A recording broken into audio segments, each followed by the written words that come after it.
Issues are dealt with. Okay. It is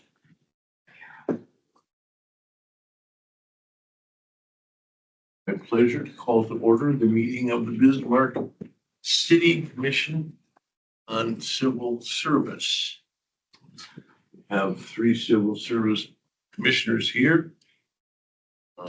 Do I need to call the roll or would it be? Okay, let's see. Commissioner Nicole Stumeyer, are you here? Sorry.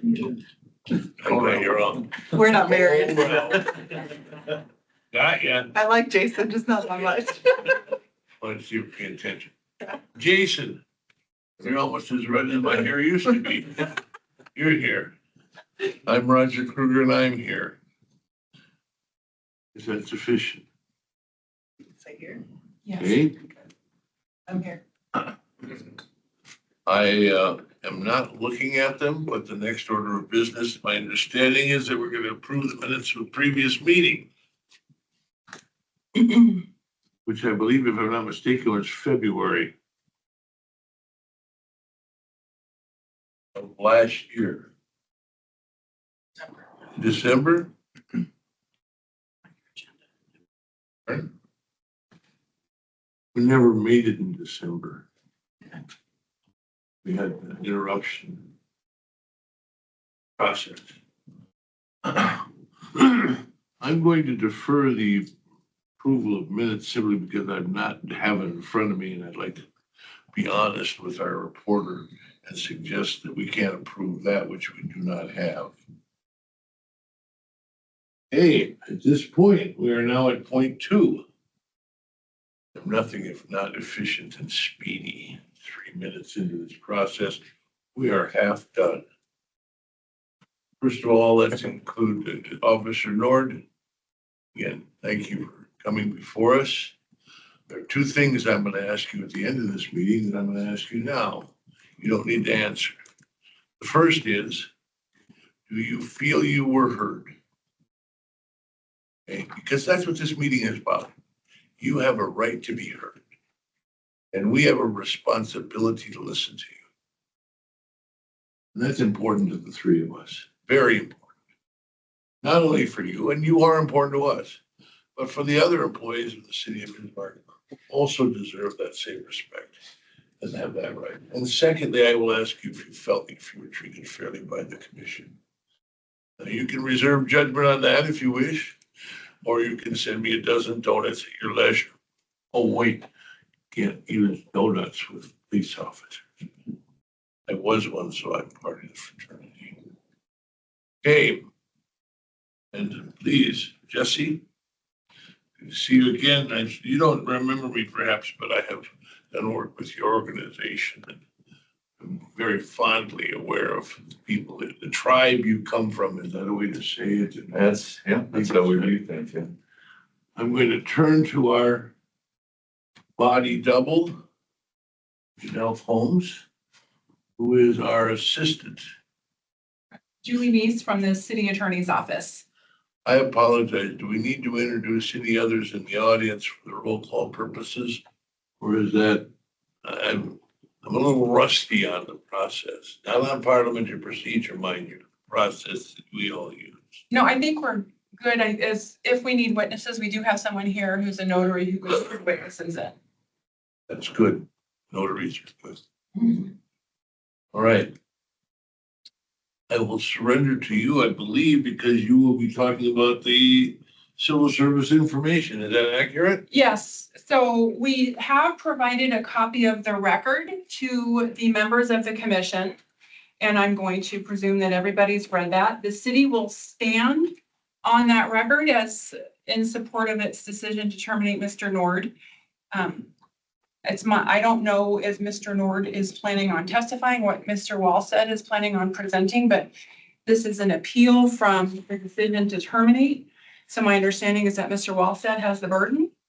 And so if necessary, the city does have witnesses who are here. They're sequestered in the hallway. they're not present in the hearing room for purposes of the record, and they will be prepared to testify in rebuttal if necessary. Yeah, I just want to verify that I have an electronic document, which was reported to me to be the file on this, which I did not do a count, but there seemed to be somewhere in the neighborhood of 50 plus pages. 77. I appreciate you all worried about my ability to fall asleep. I did read all of it, walk through it. Commissioners, do you have any questions on what was forwarded to you and the issues that you have in front of you? Okay.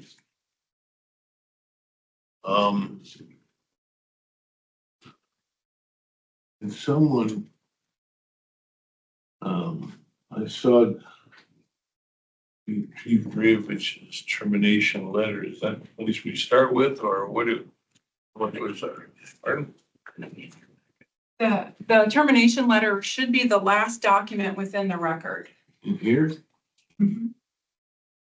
Well, I haven't looked, that's, the binder that you're referring to was provided by Mr. Wallstead. I have not reviewed that binder, so I don't know exactly what's in there. He said it was. I have my electronic version. I'm looking at it right now, and The termination letter should have been the last thing. That too appears to be what was sent out. There's a yellow slider. Be the, Yeah. Oh, I see. The last 2 pages of the yellow binder. Yeah, Number 2.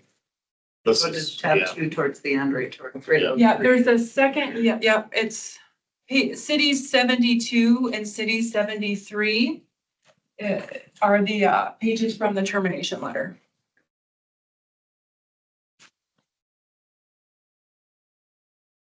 have to, have very to. last page. All the way to the end. I also know looking at this for the first time at this point, but these do appear to be similar to what I have electronically.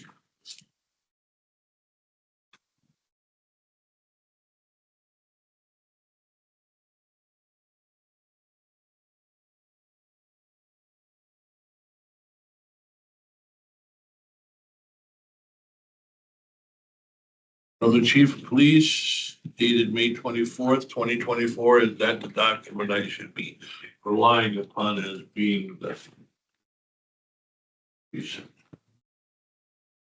That's correct.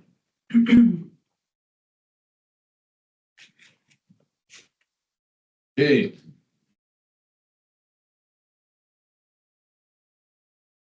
So pursuant to this instrument, you were terminated by notice of this letter. I believe it was 3 days after you received this letter, or that general time frame. Is that it? That's correct. Okay. You laid out in this letter specifics of the 4 causes for the termination. That's right. There's 2 bases listed by the chief. Okay, One is traffic laws and one is, or conformance to traffic laws, and the second is the outside employment policy violation. And the record that the city has provided supports that with, and we also, again, have witnesses if we need to call witnesses to talk about those instances. okay. Normally, we would allow you to proceed with whatever information you have, but you're saying you're standing on the record that's not exercising that option to call witnesses right now. Right now, we would prefer to exercise that option as rebuttal witness. Okay. Normally, then I would turn to you, your esteemed barrister, but before I do that, I do have a couple of very quick questions that I have my own idle curiosity about. I'm going to ask, and they are specific to you. First of all, again, welcome. I need to, for my own frame of mind, have 3 questions in my mind that's straightforward. First of all, at the time you were employed, were you presented with and was reviewed with you a document referred to as a policy manual for the city employees of the city of Bismarck and the police department? You remember that time? And it was gone through in fairly strong detail, either by someone from the police department or from the HR department. Could I interrupt? Do we need to have Mr. Nord sworn in for this, or do you want to wait for that?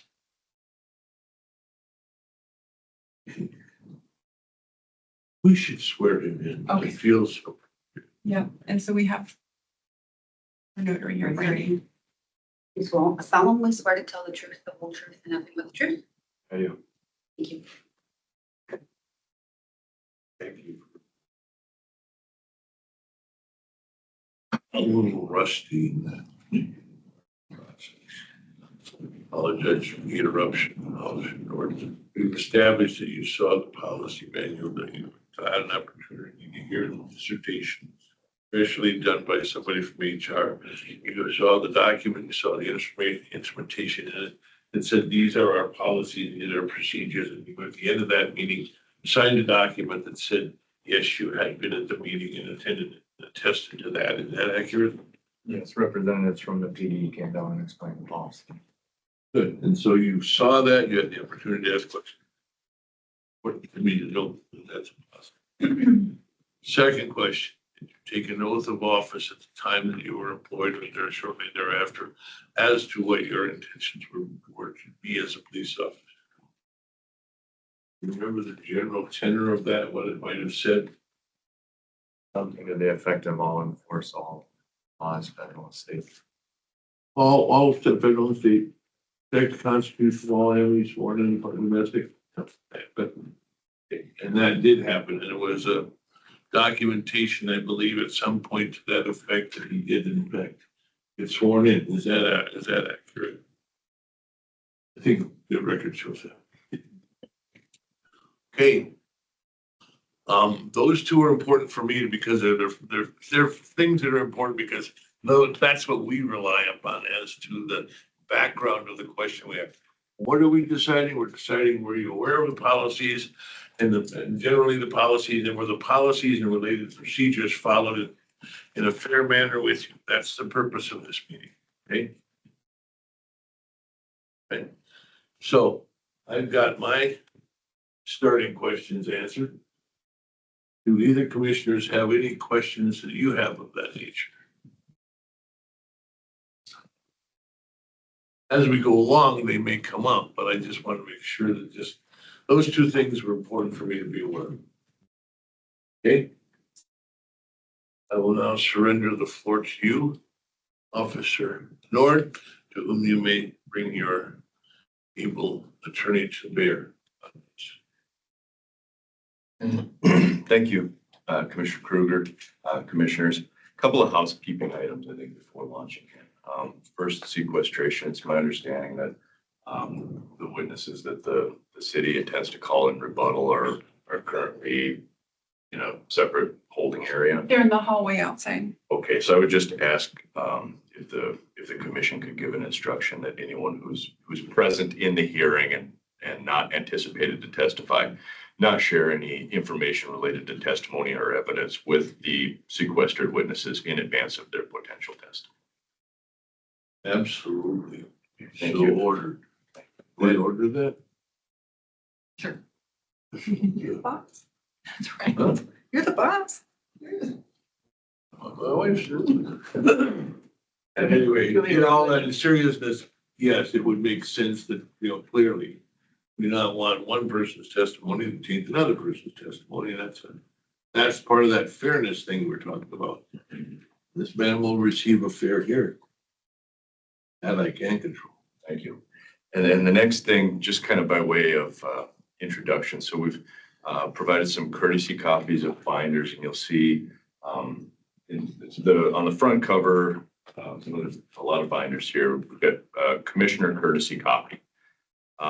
Then we've got 3 tabs. So tab 1 is a pre-hearing brief that we had submitted on Friday, late Friday. Tab 2 is the material that the city has provided, and those are labeled in the lower right-hand corner. They're bait stamped city 1 through 74. And then under tab 3 are the materials that Officer Nord has provided for purposes of the record. And those are Tab 3 labeled in the lower right-hand corner as Officer Nord exhibits pages 1 through 71.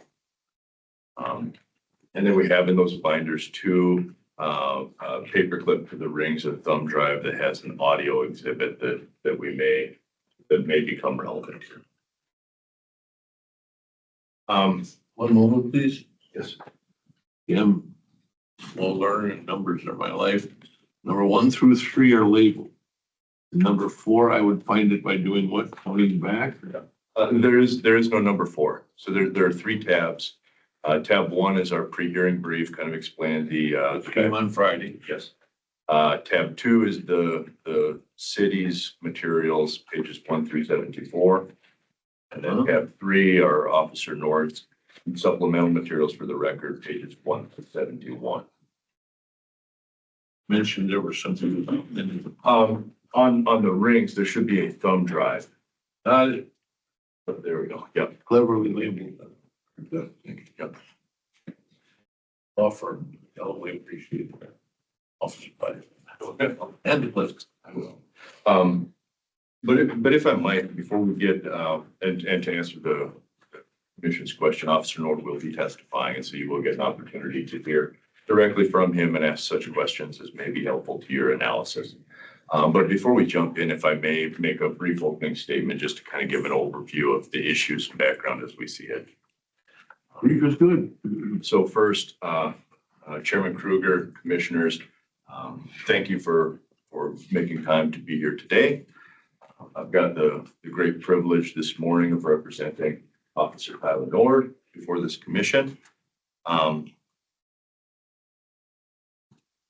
Normally, I'd take an opportunity in opening statement to go through in painstaking detail all the information that we anticipate the witnesses and evidence will show. But you've got that in front of you, and we've got kind of limited time, so I'll try and keep it brief. But generally, our legal position or the basis of this appeal is that without progressive discipline or reasonable opportunity to cure the defect, Officer Nord was terminated for 2 bases as Ms. indicated. And those bases, as outlined in the termination letter, include failure to conform with traffic laws, violation of the outside employment policy. Officer Nord contests these bases of termination on a few grounds. The first is factual innocence, and that is to say, in legal speak, that the termination is without cause. First, on the traffic violation, the allegation of unlawful tint on Mr. Nord's personal vehicle. The tint, or we will take the position and you will hear evidence and testimony suggesting that the tint was not unlawful, that he was not in fact in violation of a traffic law at the time of his termination. The second part of that is the alleged violation of the outside employment policy. Mr. Nord's outside employment, his personal business, pre-existed his employment with the Bismarck Police Department, was disclosed to the Bismarck Police Department when he applied for the Bismarck Police Department, was specifically addressed in the background check conducted by the Bismarck Police Department before he was offered a position. It had been known to members of the Bismarck Police Department during his FTO probationary period. And there's additional details, but just to give you an idea that that's the position that we'll take here, that his outside employment was in fact predated Bismarck Police Department, had been disclosed to Bismarck Police Department, had not been denied or discussed in any meaningful way in terms of. And then the second kind of piece of this, arguing that the termination was unlawful. First, again, for the absence of cause, and this needed to be a for-cause termination under the law. Secondly, that even if the BPD had cause to believe that a policy violation of either one or both of those policies occurred, that in the absence of progressive discipline under the law, going straight to termination without any progressive discipline in advance, was particularly problematic, making this an unlawful termination. Third, that the termination was related to selective enforcement and disparate treatment as related to selective enforcement and disparate treatment as related to the application of those particular policies to other officers within the BPD, or in this case, the non-application of those particular policies. Yeah, I got confused with it. Thank you for clarification. Keep going. The other piece of that is that the termination violated the North Dakota law prohibiting an employer's discipline of an employee for otherwise lawful off-duty conduct under the North Dakota Century Code. And then the third piece of this, and I acknowledge this is really more of an appeal issue for the state Supreme Court, but that Well, thank you. but this last piece, that I believe the policy is either on its face or certainly as it was applied in this case, was unconstitutional in violation of Article 1, Section 7 of the North Dakota State Constitution, which reads, "Every citizen of this state shall be free to obtain employment whenever possible, and any person, corporation, or agent thereof maliciously interfering or hindering in any way any citizen from obtaining or enjoying employment already obtained from any corporation or person shall be deemed guilty of a misdemeanor." That's North Dakota Constitution, Article 1, Section 7. It's also in that materials. Now,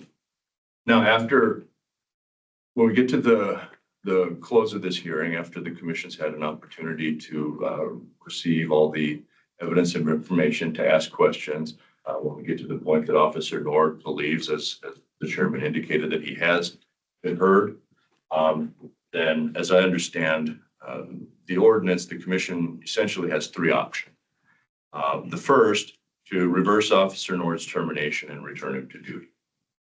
The second, to find that the BPD did have cause to discipline Officer Nord, but that termination was excessive under the circumstances, in which case the commission would again reverse and return him to duty with the BPD with instruction, I suppose, to find a more suitable level of discipline. And the third is to uphold Officer Nord's termination. Now, we will respectfully ask, as the chairman has indicated, and I have no doubt the commission will pay careful attention to the evidence, and we have specifically paid careful attention to the timeline and consider whether or not Officer Nord did in fact commit either of the alleged violations. And if so, was the termination a warranted and necessary level of discipline under the circumstance? At the conclusion, we will be asking the commission to reverse the termination under either option A or B. And with that, I thank you for your time and your fair consideration today. Thank you. We'll have to acknowledge to you that I'm pretty good at this. My fellow commissioners are much better than this. I droid edit the documents that were received on a Friday. I haven't had a chance. I haven't the faintest idea what's there, and it would take me a while to go through it. A lot of deference to that. I'm going to accept you've got important information in there, but I sincerely pray upon your patience to not make me do all of it. I understand. Reading of it page to page would cause me consternation. Okay, the second part of it is a similar circumstance, but I'm assuming we'll touch on that as we go through. You're on. Well, Do you have questions? Do you have concerns? I do, well, I'm wondering if Officer Nord is choosing to testify now, or should I ask questions? He is ready to testify, just kind of making an opening statement, Okay. kind of laying out, here's the legal issues and general idea. But yeah, if the city doesn't have an opening statement, then I would call Officer Nord. I'm going to reserve the argument for closing. It's going to wrap everything up, and then I'll rely on the facts from the record. I've seen much of what you're already going to be. Right. I believe you've seen it also, so you'll both accept the fact that we did have 1/3 of this material that we've digested up to this point. Thank you, sir. And with that, I would call Officer Nord. Would we want to have him down here, maybe at the head of the table? If that's easier for the commission. I think he's. It's fine right where you're. Find where he's at. Okay.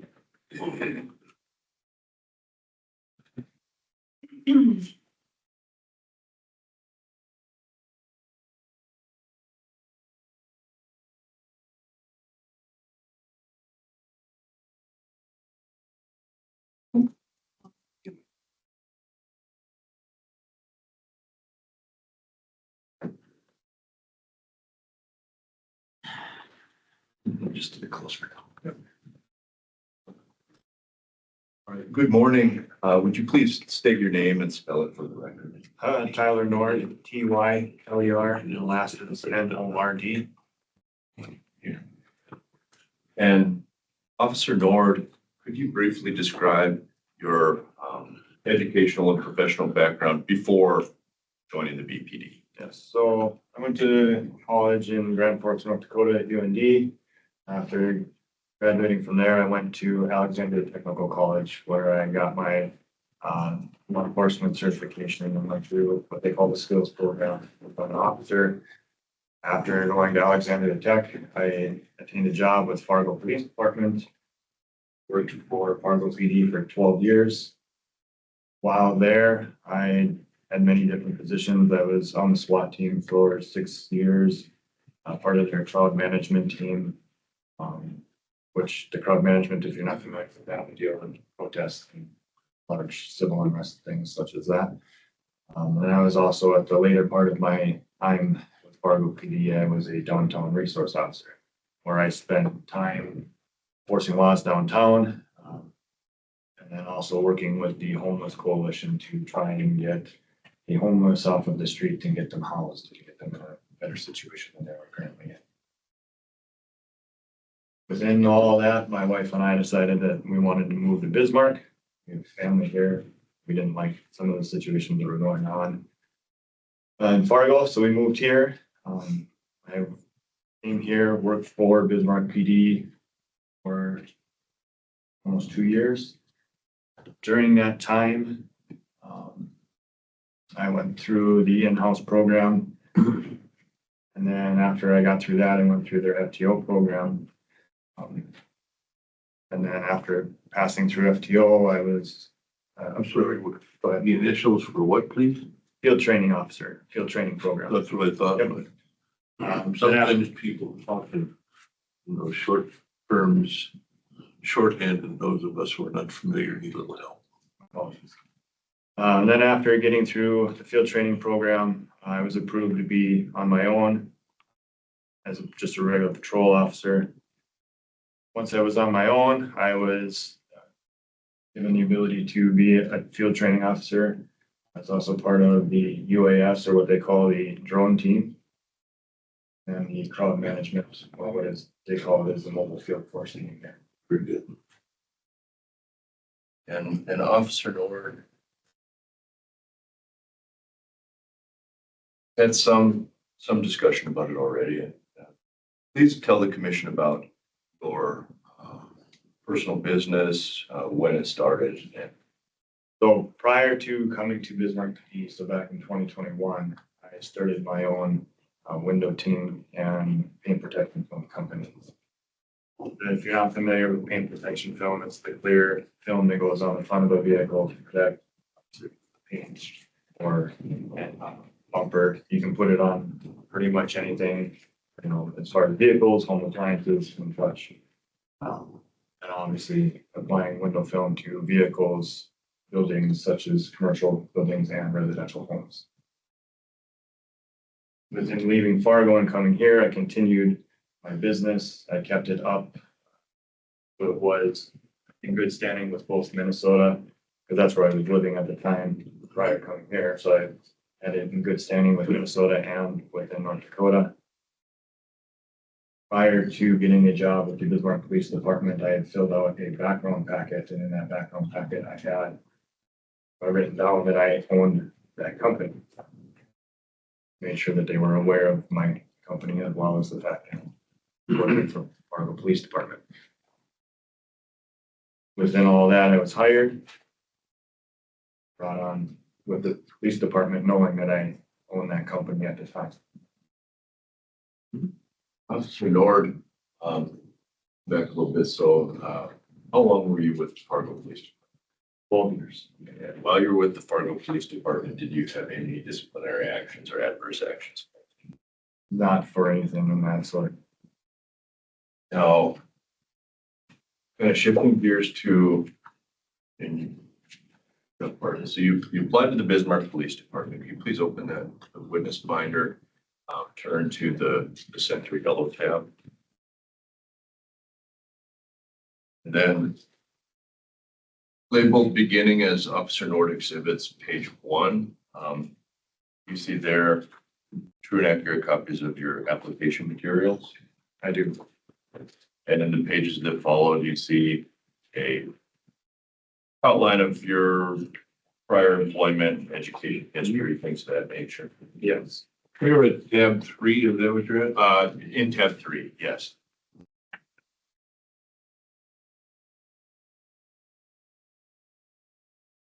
It's the first item in there was not the application I'm looking at. I'm sorry, It should be in the lower right-hand corner labeled Officer Nord exhibits, and it would be at page 1. really looks to me like that. From our applications. Okay, okay, cover letter. Yes, yeah. So it's a system generated summary of the application. And Thank you for clarification. Officer Nord, have you had an opportunity to review those materials? I did. And is that summary of your applicant materials true and accurate to your understanding? It is. Reflects the information that you had provided to the Bismarck Police Department before, when applying for this position? Now, Officer Nord, if you would turn please to page 32 of tab 3.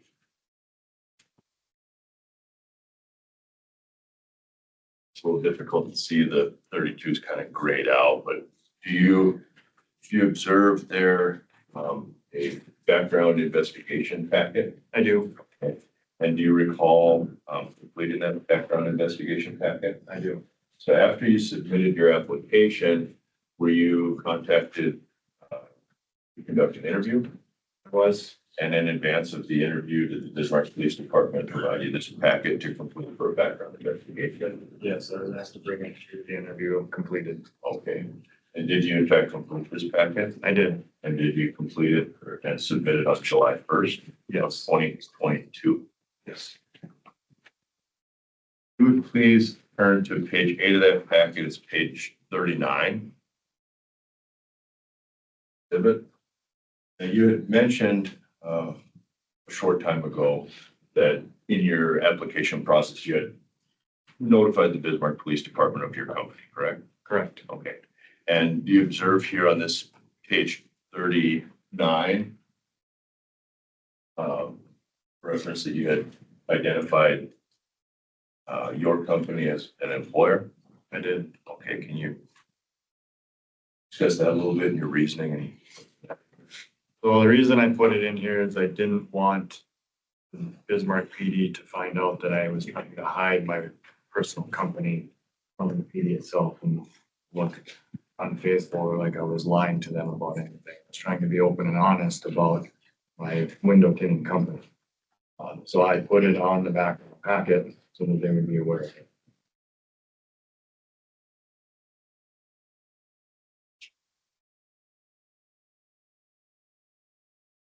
And Officer Nord, to your knowledge, in its investigation prior to your hiring, did the Bismarck Police Department take a look at your company and analyze whether that presented any issues? As far as I know, they did a complete background check, and that in that background, it was also stated that they were aware of the company and that there were no legal standing issues with my company. Officer Nord, if you'd please turn to what's labeled as page 46. That tab.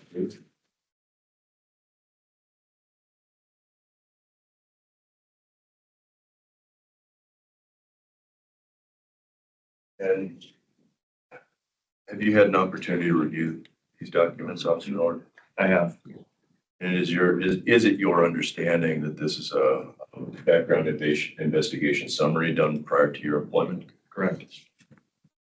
Now, going down the second paragraph from the bottom, does it indicate Mr. Nord also owns and operates a tinting business, NK Tint and PPF LLC in Moorhead, Minnesota. Minnesota Secretary of State lists the business as being active and in good standing. Is that indicated in the investigation report? It is. I guess as Chairman Kruger indicated, acronyms are tricky things sometimes. What does PPF stand for? PPF stands for paint protection film, which is the film the clear film I was talking about. So that EPF clear film is separate and distinct from window tint. Would it be correct? Yes.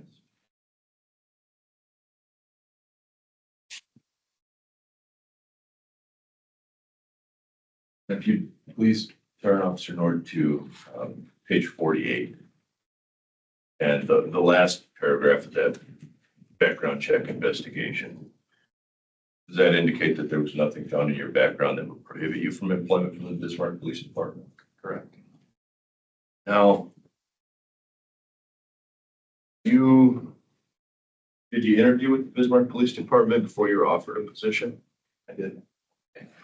Tell the commission about what you recall of that interview, who was present. As far as I can recall, Deputy Chief Ziegler, who's sitting in the back there, was one of the ones present at that interview. I don't recall who the other 3 or 4 officers or administrators were in that interview. But during that entire interview process, they asked specific questions. None of those at any point in time pertain to my business.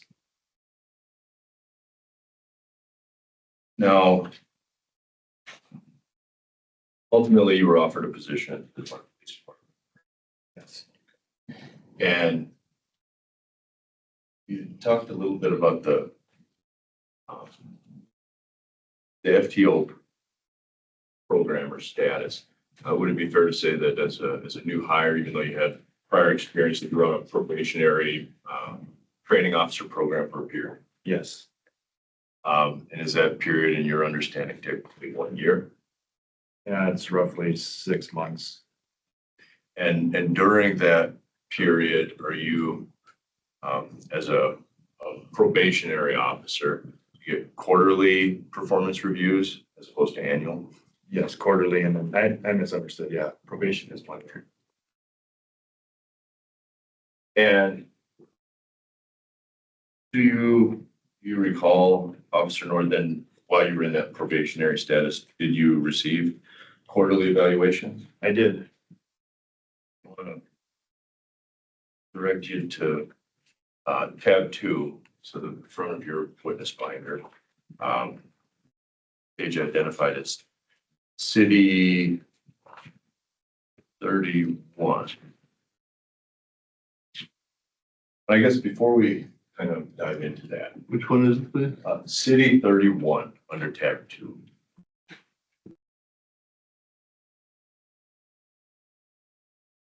Before we dive into the probationary stuff, getting to your personal business, and you testified earlier that you had been provided copies of the Bismarck Police Department's policies, had an opportunity to review those, correct? Correct. You've also testified that you did disclose your business to the Bismarck Police Department. Correct. Okay. And following that disclosure, did you have any thoughts or concerns that you may not be in compliance with that policy? Not at that time, because I had filled out the background packet and disclosed my business to the police department. Now, when you were, and the police department was aware of your outside business. When you were provided the policy manual, there was those discussions, at any time did anyone tell you that you still needed to provide some additional documentation? Not at that point in time. It wasn't until November that I was told that I actually had to fill and we'll come there here in a minute. Now, when did you So start? point of information. November of your first year of employment, correct? November of 2022. While you're still in that probationary status. So, Officer Nord, do you recall what date you actually began employment with the Bismarck Police Department? It was August 15th. Of 2022? Correct. Okay. And it was established that then you began on the probationary track. Now, you see here in beginning with City 31 and continuing on until City 50. Quarterly performance evaluations while you were in that probationary period. Yes. Now, Officer Nord, who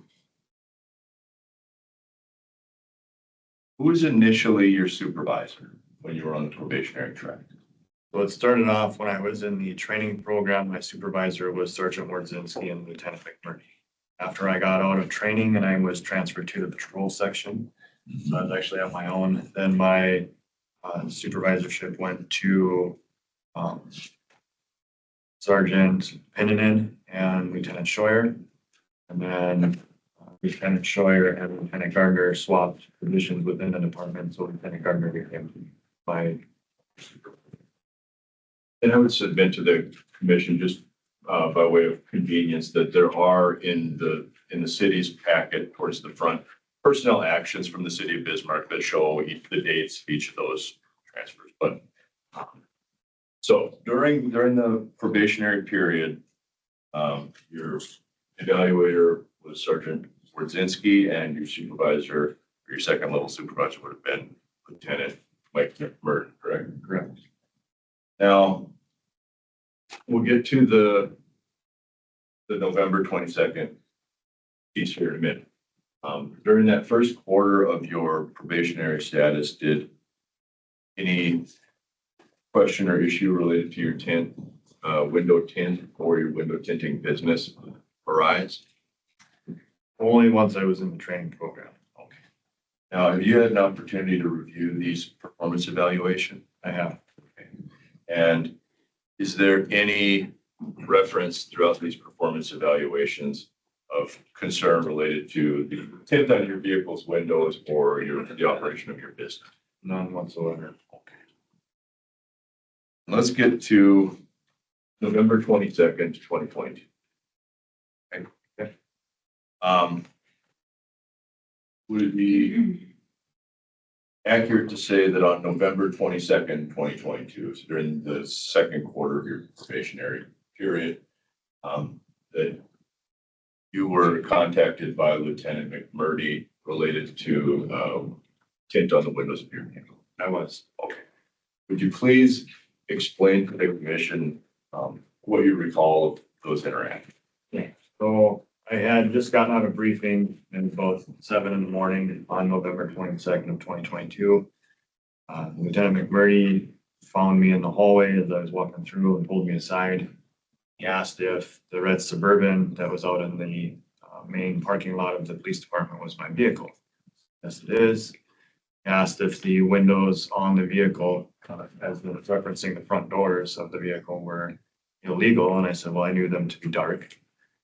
Yeah, said that if they were illegal, I needed to remove the tint. So then I wasn't willing to do that at that point in time. I didn't understand why we were having this conversation. Lieutenant McMurray went on to say that by me having window tint on front doors of my vehicle was against state law, and it was also an ethical issue. We as officers are held to enforce the laws of the state and city. Conversation went on, and again, told me that I needed to take the window tint off. I again said, well, it's my personal vehicle. I'm not going to do that. I also explained that I owned a window tinting company. I don't stop people for window tint because it would be unethical of me to apply window film to vehicles and then turn around and stop said vehicles for having that tint on there. He then told me that it was all still an ethical issue and that I still needed to take it off and ask what my decision was. And I told him I was not going to do so. Said, okay, that ended our conversation there. A couple hours later, I was contacted by one of the patrol supervisors, Sergeant Heinert, to come into the office. And told that I needed to go speak with Lieutenant McMurdy in his office. Went down to his office, Lieutenant McMurdy's office, and I brought my field training officer, Officer Kern, with me. And we again spoke about the issue.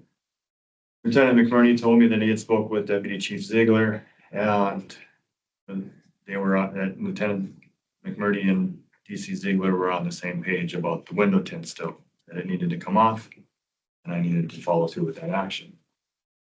McMurdy said that if I had any issues with that decision, that I was able to go speak with Deputy Chief Ziegler. I said, well, I'd like to do that. So he called Deputy Chief Ziegler on the phone, which then turned into, let's go upstairs. We went up to DC Ziegler's office, where I was asked to explain my standing or viewpoint to Deputy Chief Ziegler about the issue. I explained to him that I've owned the business for, at that point in time, a couple of years, that I don't stop people for window tint. I never have. Only ever stopped one vehicle for it, and it was when I was in training in Fargo PD. And since that point in time, I've never stopped another vehicle for window tint. I explained to him and Lieutenant Murdy in that meeting that the reason that I had window tint on my Suburban was while I worked at Fargo PD in the early parts of my time at Fargo Police Department, that when we would do special details or special events, overtime things, that we were a lot of times required to drive our personal vehicles to those events. They weren't allowed to take a squad car. I had put the window film on my Suburban to keep it private for myself so people didn't see me as a police officer and able to pick up my personal vehicle. So it was a privacy and safety thing at that point in time. Fargo Police Department never had an issue with it. So I explained that to Deputy Chief Ziegler and Lieutenant McMurdy. Deputy Chief Ziegler said that he kind of understood my point of view on it. But he said that I still needed to take it off. I said, well, how is my having window tint on my vehicle any different than any other officer in this department that drives around the city when they're off duty and speeds? And he's made a comment, something to the effect of, well, people only speed at the city on accident. We'll have to agree to disagree on that, because most of the time people speed, they're doing it on purpose. After that, he said that he would bring my concerns to Chief Dravich. We exited that meeting. We made it down the hallway and back down to the patrol area, and I was asked to come back upstairs for a meeting with Chief Dravich. And that meeting, Chief Dravich was the only one that really spoke, and he said that he had heard good things about me from Fargo Police Department, but he also didn't appreciate the fact that I wasn't willing to take the tint off of my Suburban. He said that I needed to go home on my days off and remove the tint or else. I didn't ask what the or else was. I said, okay. Then the chief looked at my training officer and told him that the next time we come to work, which was that when we were having this meeting, it was technically my Friday, it was on a Tuesday. And I was supposed to come back to work on that Saturday of that week. And so I come back to work on Saturday. He told my training officer that if I still had film on my Suburban, that my training officer was to notify Sergeant the disciplinary action could be taken care of. We exited that meeting. I took the time on my days off to remove the film as I was instructed. Came back to work on that Saturday and I filmed on my Suburban. The dead issue at that point. I want to few follow-up questions. So Officer Nord talked a little bit about discretion related to initiating traffic stops based on a window tint allocation. What is your understanding as a sworn officer of the level of discretion that you have as far as when to, when not to initiate a stop? My understanding of discretion is that when I'm out and about, I have the ability to stop vehicles based on violation of laws, but I also have the ability to decide which laws I'm going to enforce.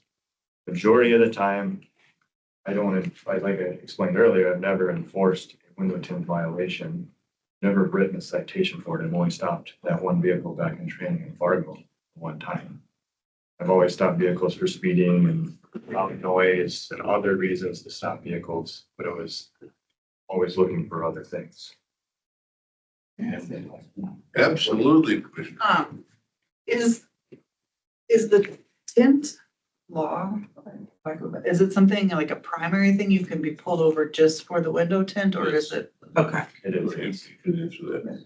Yes, if your windows are darker than 50%, meaning 50% of the light is allowed through the window, then you can be pulled over for that. Now, 50% is, I'll say it's equivalent of like looking through these windows. It's not very dark at all. One other question that is from the North Dakota Centric Code. It's not a good idea that it's evolved through time. And it is also, if I'm not mistaken, something for which you can be stopped for, as opposed to recently, within the last 2 years, the seatbelt license, the seatbelt rule was not a primary reason you could stop somebody.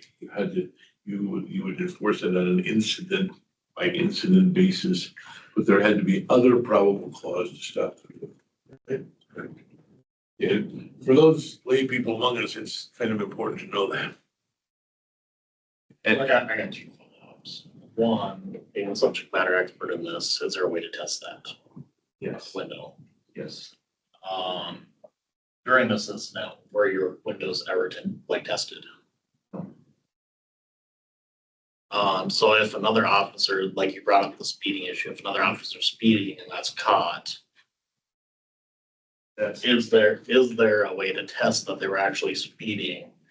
And if so, are they provided a citation? Yes. If I stop somebody for speeding, I can either do it by pacing them, I can use a radar unit, or I can use a LiDAR, which is a laser radar essentially.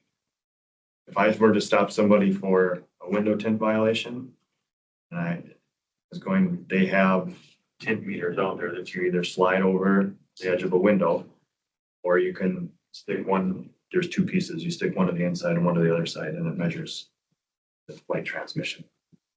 Are those provided to police officers? This is the slide over ones, and there's one in every vehicle, or one in every squad car.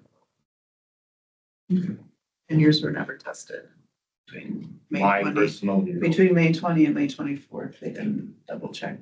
correct. My personal vehicle was never tested. But the other part of that is, it's not illegal to have window tint on a vehicle in a parking lot. It's only illegal to have window tint on a vehicle while driving down a public. So if somebody wanted to be smart about it, they could go drive out of the parking lot, roll their windows down, drive down the road, and get to their destination, roll the windows up. Or they could trailer their tinted vehicle all over the place. It's not illegal to have it. They're actually driving it on the roadway. I'm assuming with your business, is there differences between North Dakota law and Minnesota law and tinting? For rear windows, yes, the front driver's doors are 50% for both Minnesota and North Dakota.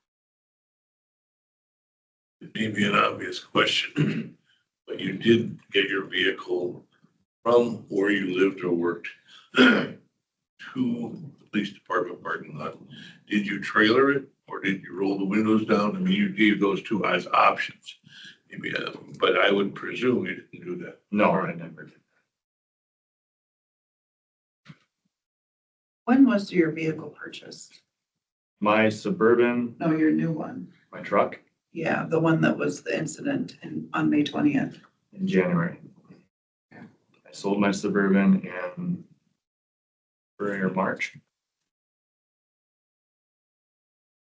But like I said, prior or after this first meeting on November 22nd of 2022, I removed the film from my Suburban. There was never an issue again.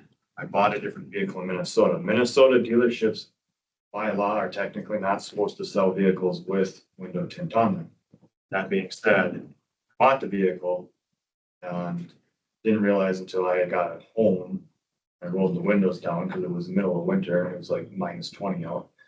That the windows had film on them. That kind of leaves us where we're at with the May incident.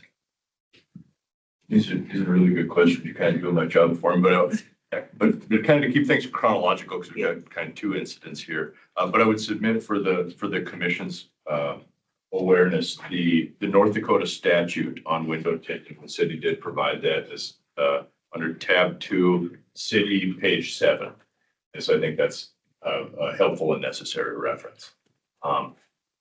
And good questions related to that. Like I said, kind of One point, District. I'm sorry, your business is tinting Yes. and you bought a car or vehicle, a puck truck. You didn't notice till you got home and rolled the window down that was tinted? It looked dark to me because it was daylight out, but I didn't give it much thought until I didn't realize how dark the film was until I rolled the window down. Yeah, I just wanted to, the tinting business of one vehicle.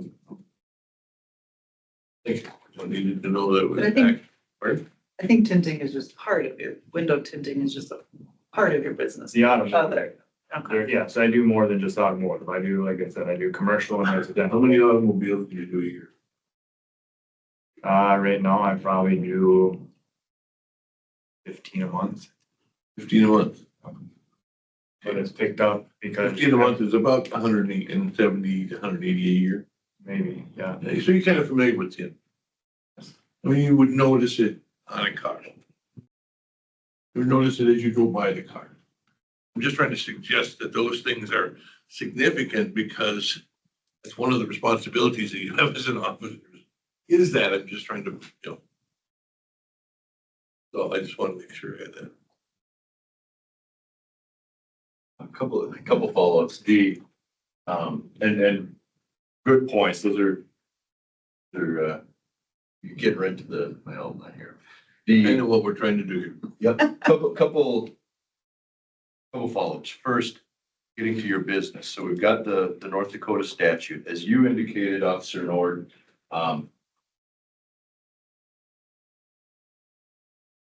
If an individual such as myself wanted to black my windows out entirely, spray paint them black, is that by itself unlawful?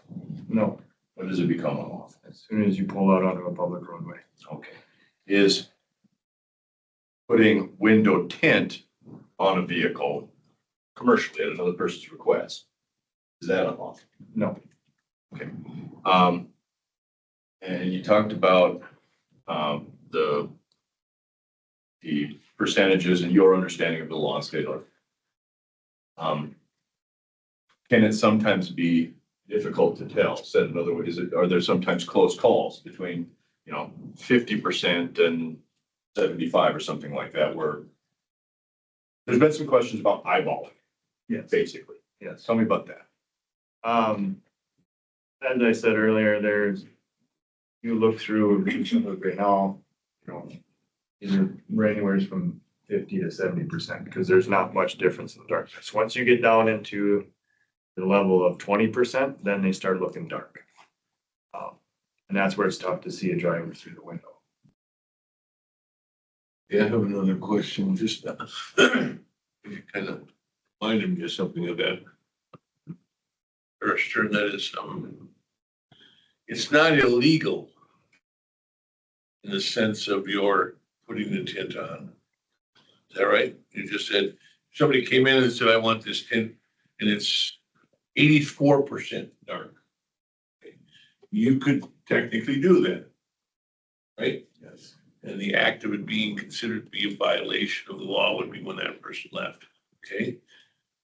I'm just kind of curious because I used to hate seatbelts. I hated them with a passion.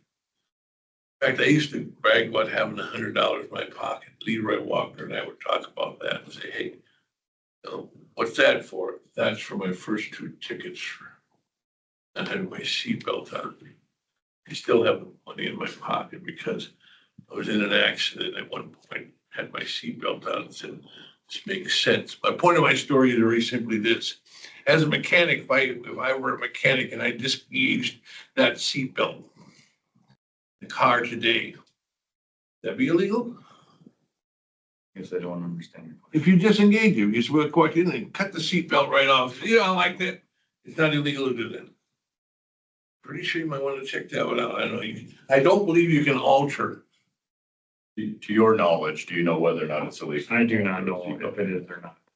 Well, I want to check it, but I'm not absolutely certain, but I'm pretty sure that your act would be to, suborn that illegal act by removing that device, which was by law supposed to be there. So are you, I'm just asking you, at what point does this rule of reasonability that you're referring occurs for your business cross a line in a reasonable and prudent person's world? I don't know. I guess I would suggest that gray area is probably the zone in which this case lives. Possibly, but from what I have seen, and I assume we'll eventually hear, that gray area began to get darker and darker from the conversations that the officer had with his superiors. I don't know. I'm hoping we go down that route so I can learn that. I guess I'm talking about the gray area, the lawfulness of his business and whether or not putting tint on a window, even if it's at 84% is lawful. And I think there's a separate question. I think that's what the CD's question Very is. clearly a separate question. Yes, but I think But what I was reading and what I was hearing, the direction we were going to was, yeah, I have a business. I started a business and it was legal by the same token. I know that we have things that we have certain markers that we use. That was what I was trying to explore. To me, it's a question of ethics versus legal. You can do it because it's ethical. The problem with ethics is ethics means something different to everybody. So there is no standard ethical conduct. There's no ethic. There's not a standardized formula for ethical conduct. Between May 20th and May 24th, when you were terminated, did anybody ask you specifically if you tint darker than allowed by law? yes, I've been asked that. Have you answered it? Yes, But between May 20th and May 24th, it's because that's when all of this took place. And it seems like that would have been important for them to have knowledge of that during that brief time. So I don't recall if that specific question was asked during that specific time frame. I do know at some point, either whether it was in November, within all of that discussion, I have been asked, do you tint windows darker than legal? And I said, yes, I've done it for customers. However, that consequence, if you want to call it that, falls on that customer as soon as they drive away. It doesn't fall on me. It's not illegal for me to put that on a vehicle. And circling back to the conclusion of your discussions with Lieutenant McMurdy and BPD leadership, November 22nd, 2022. You were directed to remove the tint from your personal vehicle. Yes. And that was the red Suburban. Yes, And did you remove the tint from your red Suburban? I did. How soon after that meeting? Was on my days off, so within 3 days. Now, did Lieutenant McMurdy also follow up with you related to providing an outside employment form to the BPD administration? Yes, when I came back within the next week or so, I had received an email from Lieutenant McMurdy outlining the outside employment policy as well as the form which needed to be filled out. And have you recently had an opportunity to review that? Yes, Okay. And do you recall receipt? I do. Okay. Did you submit that outside employment form immediately after receiving that email from McMurdy? I had filled it out. Unfortunately, I had not turned it in. It wasn't because I was avoiding the whole situation. It's more than likely because I got busy. It was during the middle of work. For service, we're busy. I forgot about it. At no point in time did anyone ever actually follow up with me on it either. Was it, and just to be clear for the record, it's important, was it your intent, not to submit it or to somehow conceal your outside employment No, specifically? Best of your recollection, why did that form not get submitted? I forgot to turn it in. Now, in that email, that you received from Lieutenant McMurdy, was, Lieutenant Mark also CC'd on that? I believe so. Okay, and what is Lieutenant Mark's role? He oversees internal affairs and oversees all of the outside employment that goes on within the Mark Police Department. And was it your understanding that that form, once completed, was supposed to go to Lieutenant Marks at that time? Correct. And he testified, sorry, but did you receive any follow-up request or reminder? No, Now, Officer Nord, if you would turn to what's labeled for identification as City 20.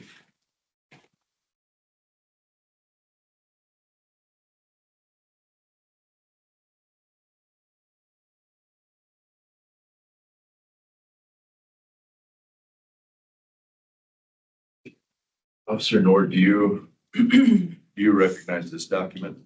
I do not. Have you had an opportunity to review this document with your attorney? Yes. When's the first time that you laid eyes on this document? When I met with you.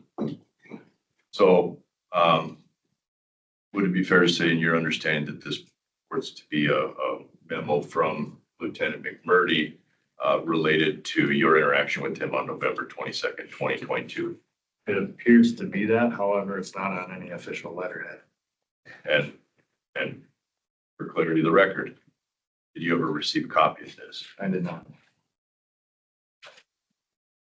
Did you ever receive any formal discipline, letter of concern, anything else related to your window tint following that November 22nd incident? No. Okay. And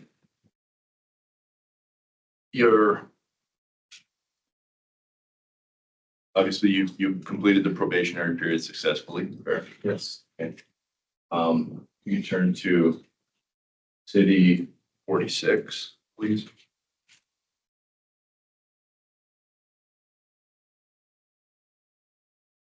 And I would submit, it's my understanding that document is a copy of your fourth quarter evaluation and the completion of the probationary period, correct? Yes, Would that also be the most recent performance evaluation that you've received from the Bismarck Police Department? it is. And what was your rating? My overall score was a 4.125, which would mean that I was a tier 1 employee and one of the best that you could. And had you,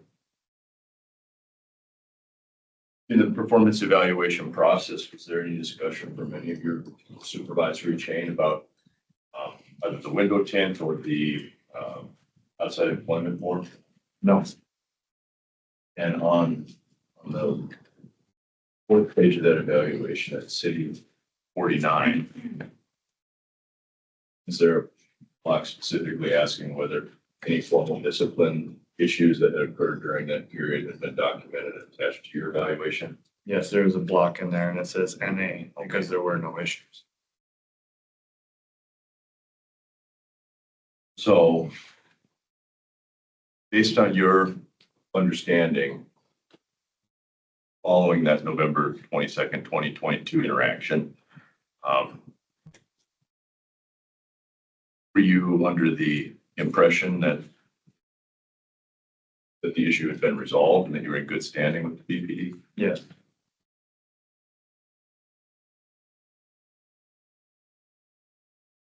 Okay. Now we're getting there. Let's talk May 20th, 2024. And I have a question. The instrument that you're describing is personnel evaluation form annual. Date is 8/15 of 23, is that right? Okay, but I was confused because I was talking about end of his probation. If he'd been there for 2 years, this is the last one. That had been a year prior to this? That's a good question. Officer Nord, if you could turn to Cities Exhibit 51, please. And that's, I think the dates are important here. So Officer Nord began with the Bismarck Police Department on August 15th, 2022. And then the probationary period is 1 year. So that All right, evaluation. that was, okay. That was, that math in my mind. I don't have my abacus with me, so. Yeah. Okay, so at that point, you had not served for 2 years. You had only served for a year. And this was the end of your probationary period performance evaluation. Normally and routinely, you'd also receive a letter that said congratulations or something along those. You have completed your probationary year and you get an ice cream cone and whatever. Yeah, I needed to, because I saw those. And Officer Nord, if you look at Cities Exhibit 51, do you see a copy of that letter from Chief Dreyovich congratulating you for completing the probation? Yes, I do. Can I ask? Because you're not good at that, but you indicated that you hadn't seen this May 22nd or this November 22nd, 22 document from Lieutenant McMurdy to your supervisor, correct? Right. So does the city require employees to be notified of things being placed in their personnel file? How? Yes, they would. Okay, so is this his official personnel file or is this like a supervisor working file? I think it's, I guess I'm not sure. I think it's both. Okay.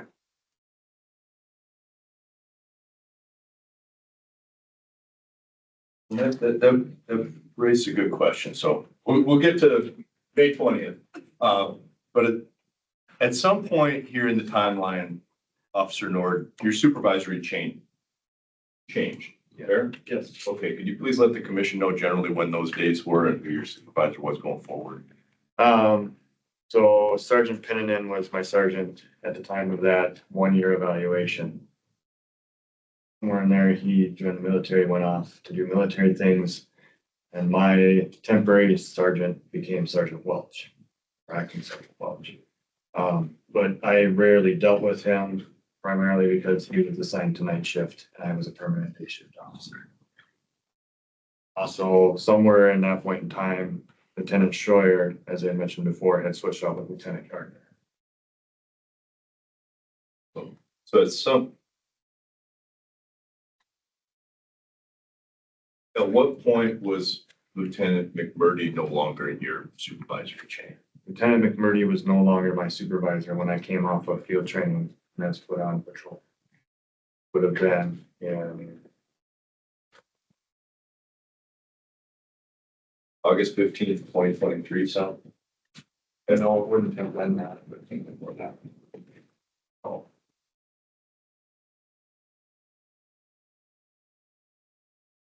I went on patrol in either December of 22 or January of 23. I don't remember, somewhere in that time frame, where I was cleared off of field training, blessed to be on my own.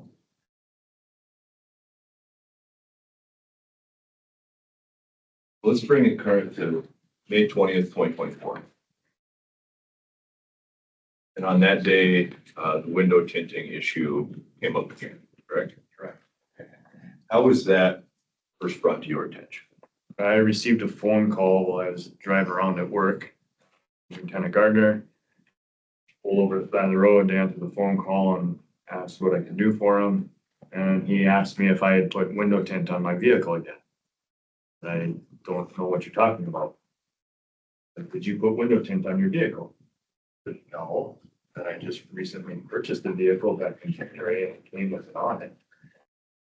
And so, well, if you have window tint on it and it's illegal, you need to take it off. Okay, I understand where you're going with this. I said, so when are you gonna have it off? I said, when I have time. And said, well, what's a reasonable amount of time? But I'm not sure. Well, we need to figure out something. I said, well, honestly, I've got, this is my full-time job. I work my other job. Well, you know, I got a family and kids. I said, so when I have some free time, I will get to it. That kind of concluded our phone conversation there. I went back to the police department and was talking with my supervisors about the issue. And within a half hour or so, I received an email from Lieutenant Gardner stating that I was to have the tint removed from my truck by the next time I drove it through the police department. So I had taken that as at that point in time that I was supposed to have it off by that next morning, which was like a 13-hour window. And we don't get off of work till 7 p.m. normally. Go home, put the kids to bed, eat something, and then it's my turn to go to bed. So it's not really reasonable if you have to now trying to take film off of a truck, then show up for work and be attentive to everything else that I have to do. So I chose the next day to drive a different vehicle to work, not have anything illegally wrong. Let me hold you there. Could you turn to what's labeled as cities 53?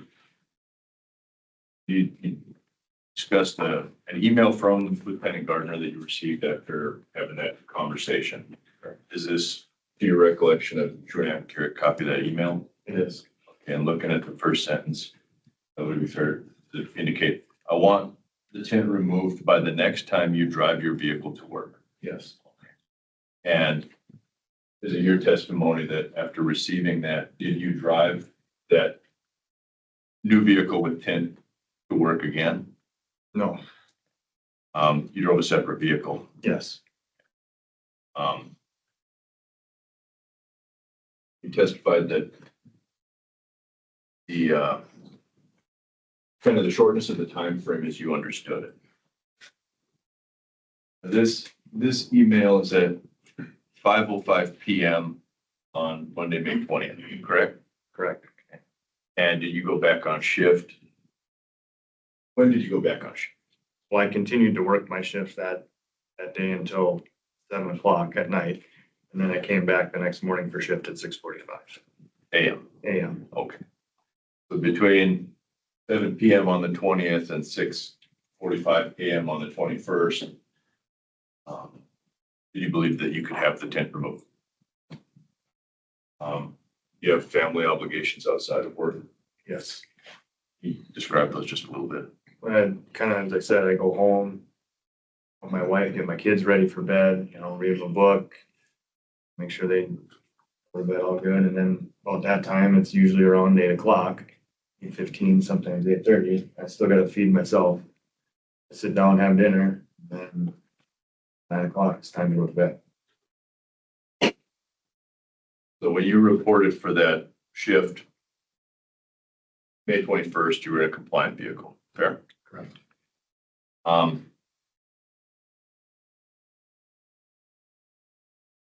Did you remove the tint from the vehicle you had purchased in Minnesota? I did, and my day is off. Okay, and when, do you recall when that was? It would have been Thursday that week, so the 23rd. Now we talked a little bit about you recently purchased that vehicle from a dealership in the state of Minnesota. Correct? What, during this time period in May, had that vehicle's registration been updated and transferred to North Dakota? It had not. And what is your understanding related to the relevance of its out-of-state registration as it applies to window tint? The only way that the window tint could be enforced on that vehicle is it has to apply to the state that it's registered. When I had my phone conversation on Monday, the 20th with Lieutenant Gardner, told him, I said, the vehicle can't be, the window tint laws of North Dakota cannot be enforced on that vehicle because it's not registered here yet. Still waiting on the registration. there's issues on that and that are still going on, but regardless, and that's where we left that. They disagreed as to the application of the law and whether the North Dakota law applied to the registered vehicle from the state of Minnesota. Yes. But did you in fact look at it? I did. Second.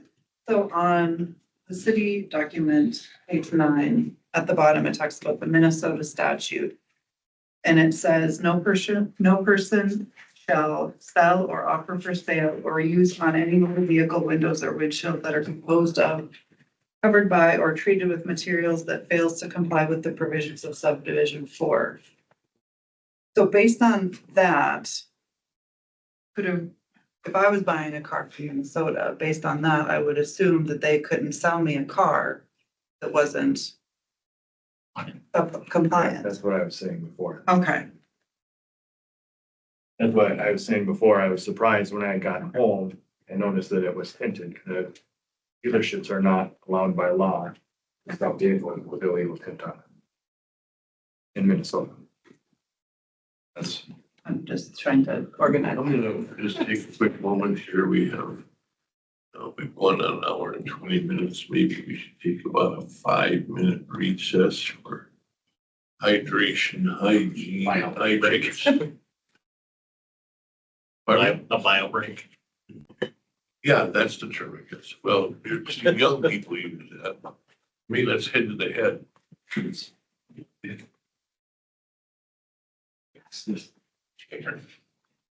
You want to trade? Mine doesn't seem There's, to there's be. that little low, there's some low to go under, so you move it up. Thank you. My language is rather slow and it's going. Bless you, child.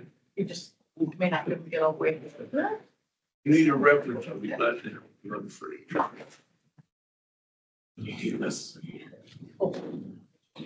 Just take this right here. You want your stick? Yeah, I'll eat it. Just really. That's right.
I always gotta give you business, no matter At what. least that's what it said all the way down in second grade, but then after that again.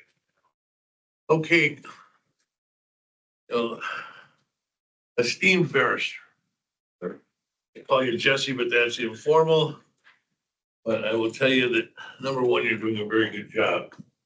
But how much more time do you feel you're going to need to lay the foundation of the direction that some of us sense you're already headed?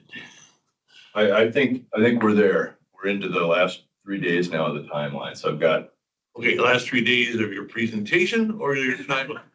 I need to get that clarified. I don't have my hearing aid in. yeah, last 20 minutes of the presentation of Officer Norton's testimony. Because in fairness, I want to offer the same to our esteemed city attorney's body double. And fact of the matter is, we aren't gonna have that kind of time. You've allowed 3 hours, you've had an hour and a half now. I'm just trying to get that kind of a mental time frame. And I'm happy now because my chair is 3 inches higher than it was before, and I felt like I was a munchkin. No reference to handicapped individuals. Go forward, please. We are now ending the recess. All right.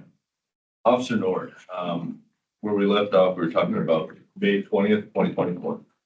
And just kind of to bring us back, so you had a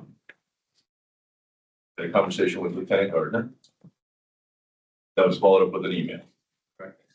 That email directed you to have the tent removed before you drove that vehicle back to the station. Correct. You reported for your shift the next morning in a different vehicle, compliant vehicle. Correct. By the time you drove that tinted vehicle back to the station, you had removed that tent, and that was on May 23rd. You removed the tent on May 23rd. Yes.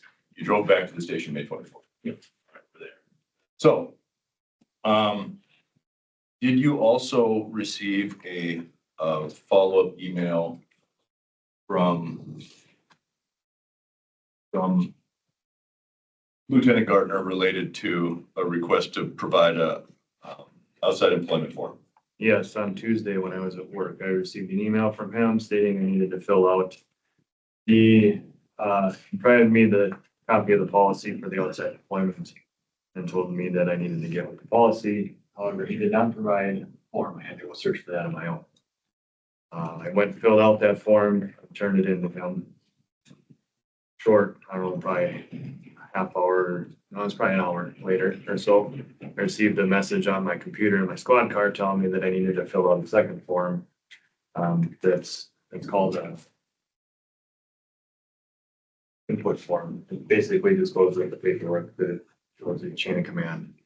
That everybody looked at it. So I went back in right when I received that message and filled out that input form and provided that to Lieutenant Gardner as well. And if you would please, Officer Nord, turn to City 70. Under tab 2. And take a look at City 70 and City 71. Are these the forms that you've just testified in regards to? Yes, Okay. What is depicted on City 70? that is the input form I was just describing that shows the chain of command so that everybody, supervisor all the way up to the chief, are aware of what's going on. And do you see in, on that City 70, block unit commander, Lieutenant Gardner, Yes, and a date? yes, Okay, and then, some comments. Did you make those comments? that's not my handwriting. Okay, so you had submitted this form to Lieutenant Gardner on May 21st, correct? Correct. And it appears he made some notes on it. Yes, Okay, do you know where it went from there? I do not. Turning to City 71. What is this form? This is the outside employment verification form. This is the form that I originally thought I had to fill out when Lieutenant Gardner emailed me. One that I originally turned in. And And you turned that in also on May 21st, correct? Yes, And who did you give it to? Lieutenant Gardner, In paper or in digits? paper. What happened next? When I went to go hand him, when I went back in to give him the input form, we already had the outside employment form, we had another discussion. We both kind of had an unprofessional discussion as far as feelings about the issue. Told him that I was frustrated with the department on this whole stance, and then I had also already filled out all this information, and provided it when I turned in my background packet. He then went on to call my business unethical because I had said that I don't stop people for window tint.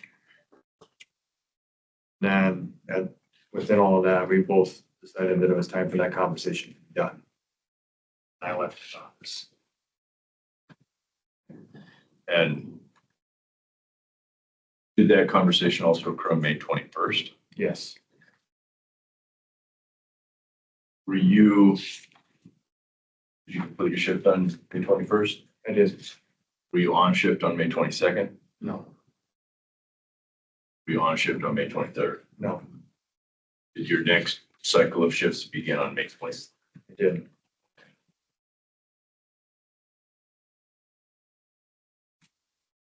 Just to keep things short, so was there a series of text messages between you and senior leadership on the 23rd about a meeting? Yes, And when did you ultimately end up meeting with Chief Dravich and leadership? on the morning of the 24th. Okay. Now,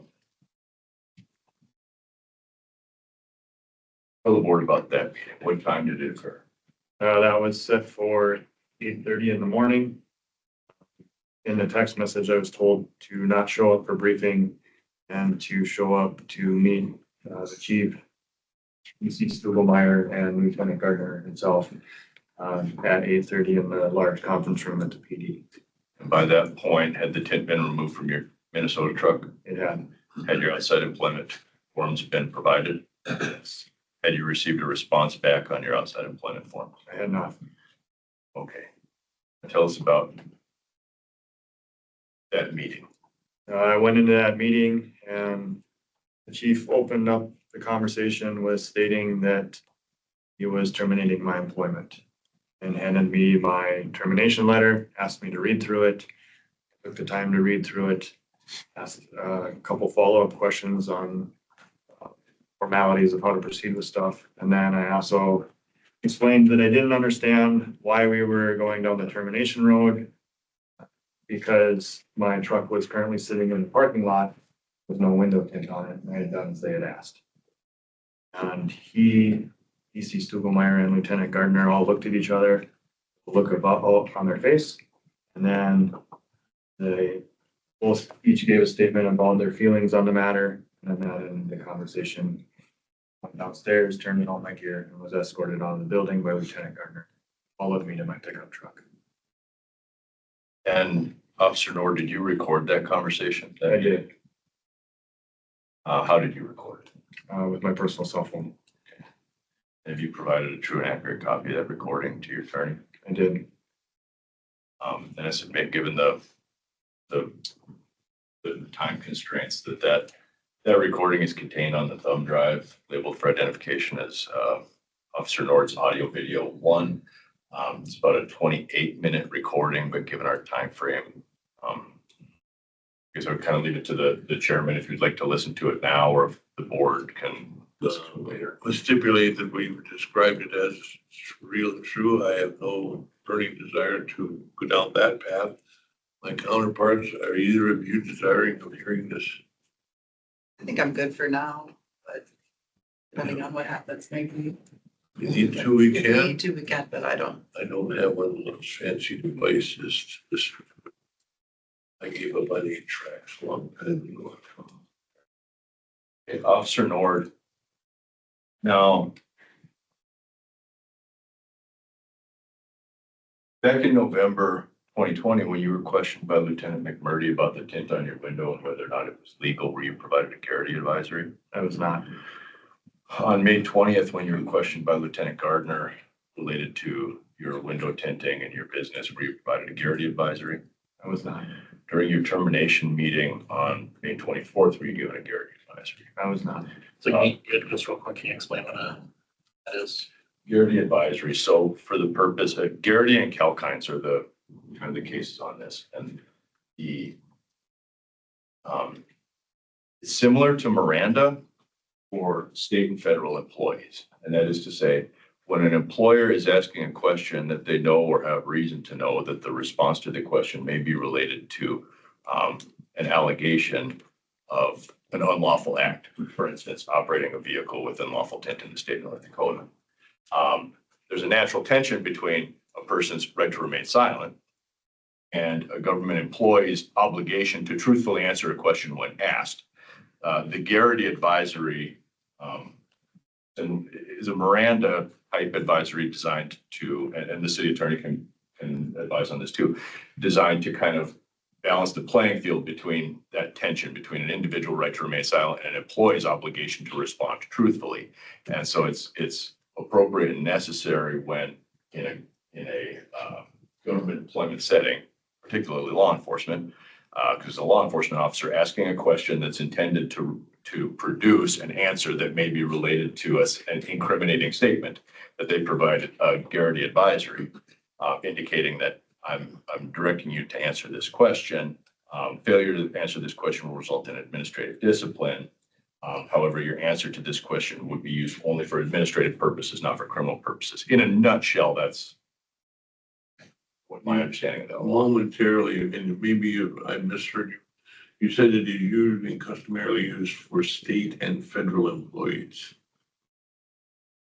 And city and local, Yeah, well, government employees, and that's what, Garrity, as I understand it, is because it's an extension of the U.S. Constitution's Fifth Amendment, the due process clause application by virtue of the 14th Amendment to the states. And then we have Garrity, which, as I understand it, applies to state and municipal government employees, and Calkines, which applies to employees of the federal government, but they're essentially the same thing. In my Make sure I had the names right. So in essence, they just get representation. They can have representation when answering the question. Is that in essence, right? Well, in essence, yeah. And oftentimes that, particularly with a member of the fraternal order of police, that's when they end up reaching out to the FOP for advice. But for our purposes here, I guess the testimony, had you ever at any time been provided a Garrity advisor? I was not. I think quite.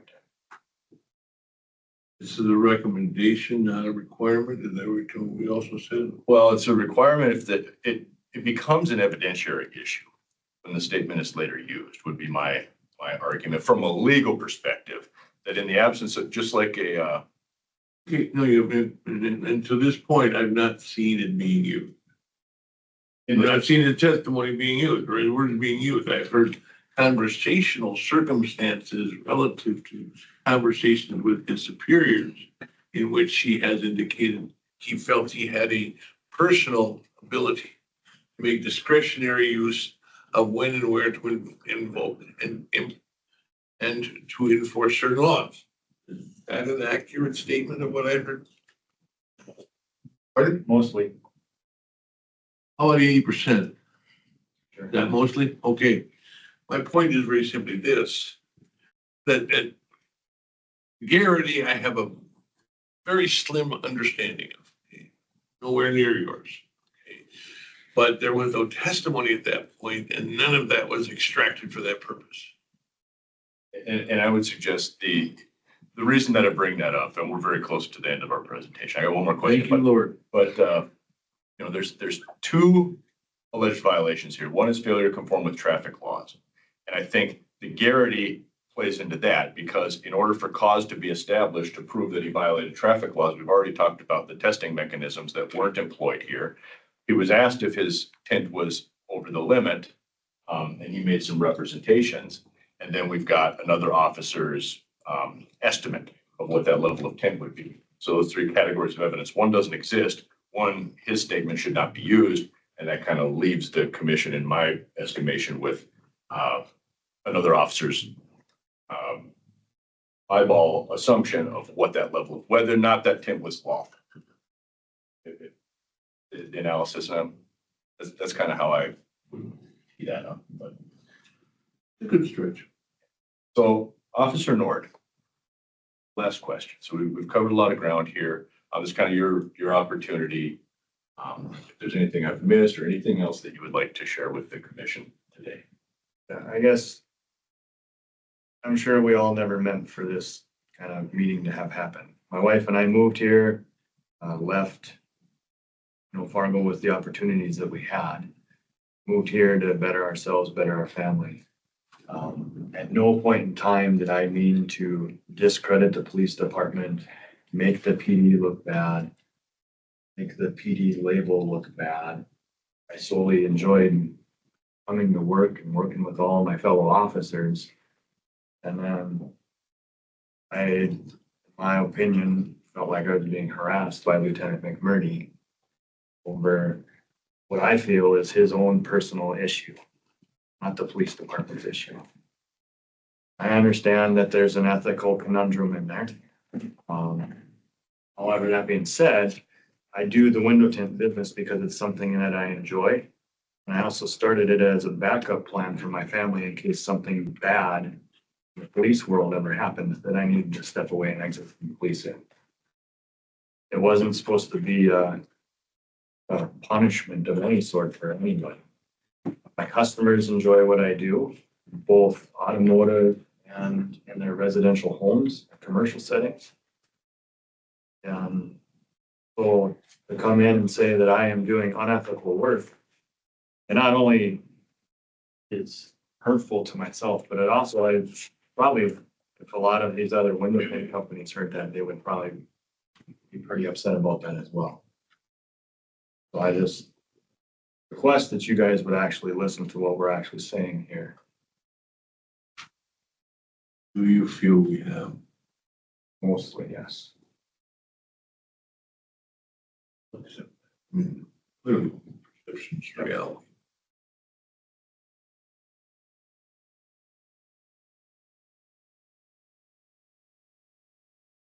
And anything further that you'd like to have us consider?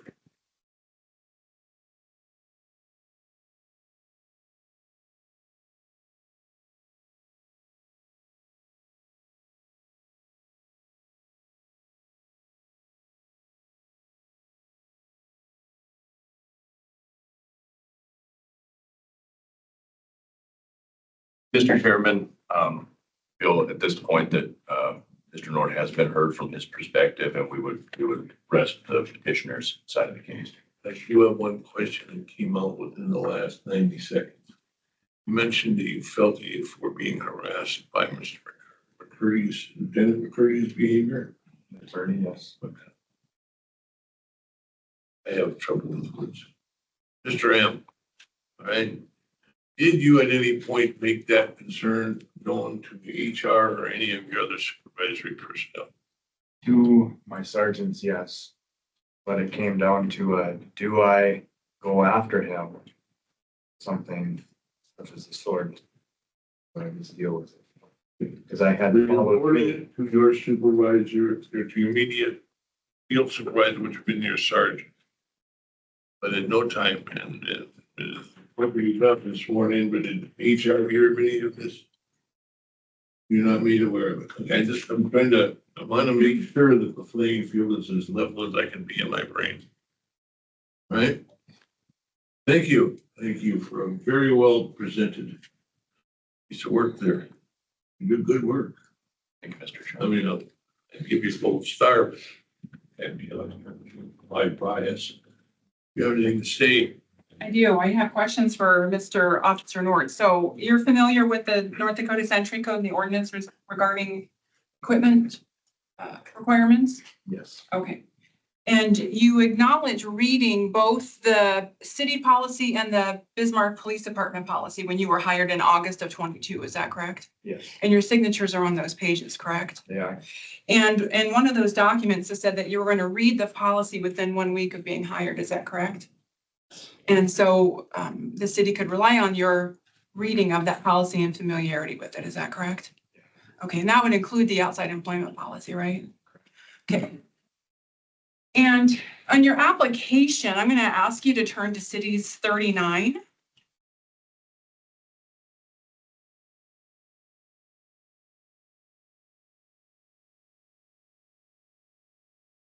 Oh, I'm sorry, it might not be cities 39, it might be 39. I'm sorry. The other tab 2. We didn't include your application. You included your application in your packet, so I'm sorry. It's the other tab, which I don't have right now, but I wrote it. Choose. I think it's tab 2. I think it's tab 3. Oh, tab 3, I'm sorry. Three, Okay. page 39. Okay, page 39. Yep, and so under employment, you wrote 10K and PPF, and we talked about that, right? And at that point, it was in Moorhead, Minnesota, correct? Correct. That's over the border from Fargo, right? And where you wrote it, you wrote in reason for leaving.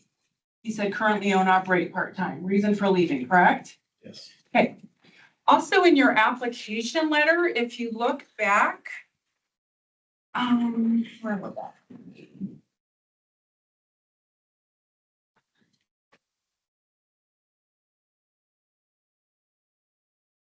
I believe it's your, Officer Nord exhibits page 1. And into 2, you have your application, right? Yeah, or your letter of interest, Yes. correct? And you don't reference your outside employment in that letter, do you? Or your ethical conundrums in enforcing the tent law, right? You don't put that in that letter. Put in my letter what was pertinent to the policing law. So enforcing the laws of the state of North Dakota is pertinent to policing roles. Would you agree with that? Okay. And then you would acknowledge that an officer is responsible for following policy. Is that correct? Yes. And if you get reminded, you should probably follow up on your own. Is that right? And no one has to hold your hand and fill out the form for you, right? And you acknowledge that you were in a training class in October 22 with Lieutenant McMurdy, right? Yes. And at that point, there was a discussion about the tent. You recall that? Vaguely. Okay. And in November of 22, you had a further conversation with Lieutenant McMurdy, DC Deputy Chief Ziegler, and Chief Dreyovich, right? Yes. Okay. And at that time, in November of 22, you agreed that the windows on your vehicle were too dark. And you're really familiar with the tinting on vehicles and in residences, right? So you probably can look at a window tint and figure out how dark it is without the meter. Is that right? Yeah. I mean, you've been doing this business for 3 or 4 years? Yes. Is that right? So you're really familiar with the light transmitted number? Okay. And the tint is easy to tell if it's too dark, right? Yes. Okay. And you told Lieutenant McMurdy that you would not remove the tint on your vehicle in November 22. My personal vehicle. Okay. And you told him that you don't enforce the tint law. And you told Deputy Chief Ziegler that you weren't going to remove the tint on your vehicle. And you had a discussion over discretion of laws, right? And enforcing. Would you agree it's not whether or not they enforce, it's how they are enforced? Whether or not you see the violation isn't discretionary, correct? Not necessarily. It's how you enforce it is discretionary, correct? So you could give a verbal warning, a written warning, arrest, or send it up to the appropriate prosecution office for prosecution. Is that right? Okay. And you also talked about how sometimes officers speed in their personal vehicles off duty, right? And you had a problem with them not getting in trouble, right? I didn't necessarily say that. I was Okay. just referencing it. Okay. Would you agree that the officer who was speeding doesn't have a commercial interest in whether or not he was speeding? I have no idea if they do or not. I'm not them. Okay. And it wasn't until the chief got involved that you said that you would remove the tint in November of 22. Okay. Yes, here. Okay, so when you were talking before, when you first got hired in 2022, you read and did all of the policies, but in in what you guys provided from the city, it looks like a lot of those things were updated, revised in 2 of 24. How was There was, I'm sorry. I'm just asking, like, was an email sent out or how were people notified that those sections were revised so they could? We look can at have that? one of the witnesses can talk about that, about how they're not notified, but it's in the policy manual. I believe officers would be expected to be up to date on that. But we did provide the policy that was in effect when he got hired.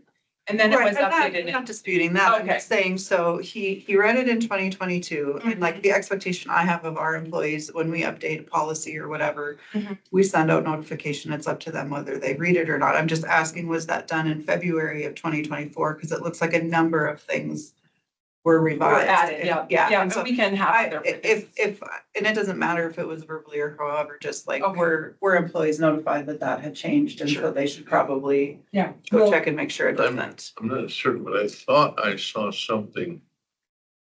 You need me a lot of paper here. Exactly where it was, forgive my memory. But I believe I saw something that what I had originally seen, it looked as though it was a checkoff list that had indicated Officer Nord's initialing various changes that had been made. So I don't know if I'm totally accurate on that, but I believe that information was there. I But believe that to be correct. I don't know if Leanne can, I mean, when you have a change, is it not SOP, standard operating procedure, to notify people that this change has occurred and to ask them to please acknowledge they've seen it? Yes, but the police SOPs are gonna be handled by the department. You think they're like similar to yours? We'll ask them that. Yeah, thank you. Okay, and so in November of 22, you remember getting that email from Lieutenant McMurdy, right? Yes. And it had the policy in effect at the time, right?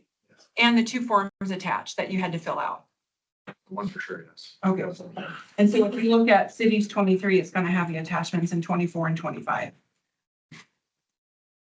That's the cities. I don't know if you're not. You get to the city's record.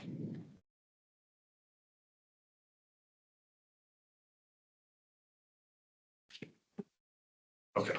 Okay, yep, so they're in there? Yep. Okay. And so they would have remained in your email, is that correct? Yes. Okay. And so, and you testified here that you just forgot to turn them in. And you would acknowledge that Lieutenant McMurdy or Lieutenant Marks they don't have a responsibility to check in with you to make sure you filled out the paperwork appropriately, right? Well, I would say if he's my supervisor and he had an issue with it, it would probably include him to do so. It's your responsibility to turn the forms in, correct? Yes. Okay, and you didn't do that. Okay. And so you acknowledge that sometimes you put a legally dark tint on your customer's vehicle, is that right? Okay. And you acknowledge that you get paid for it. Yes. And in May of 24, you bought a vehicle and parked it at the bingo lot that's next to the police department, right? Okay. And that vehicle had a legally dark tinted window, right? Correct. And you're familiar, and you've already testified that you're familiar with how dark, too dark is, correct? And you put your business decal on the back of that truck, right? Yep. Okay. And you told Lieutenant Gardner that it wasn't illegal in North Dakota because it wasn't registered here yet, right? Correct. You'd acknowledge that tint was too dark in Minnesota though, right?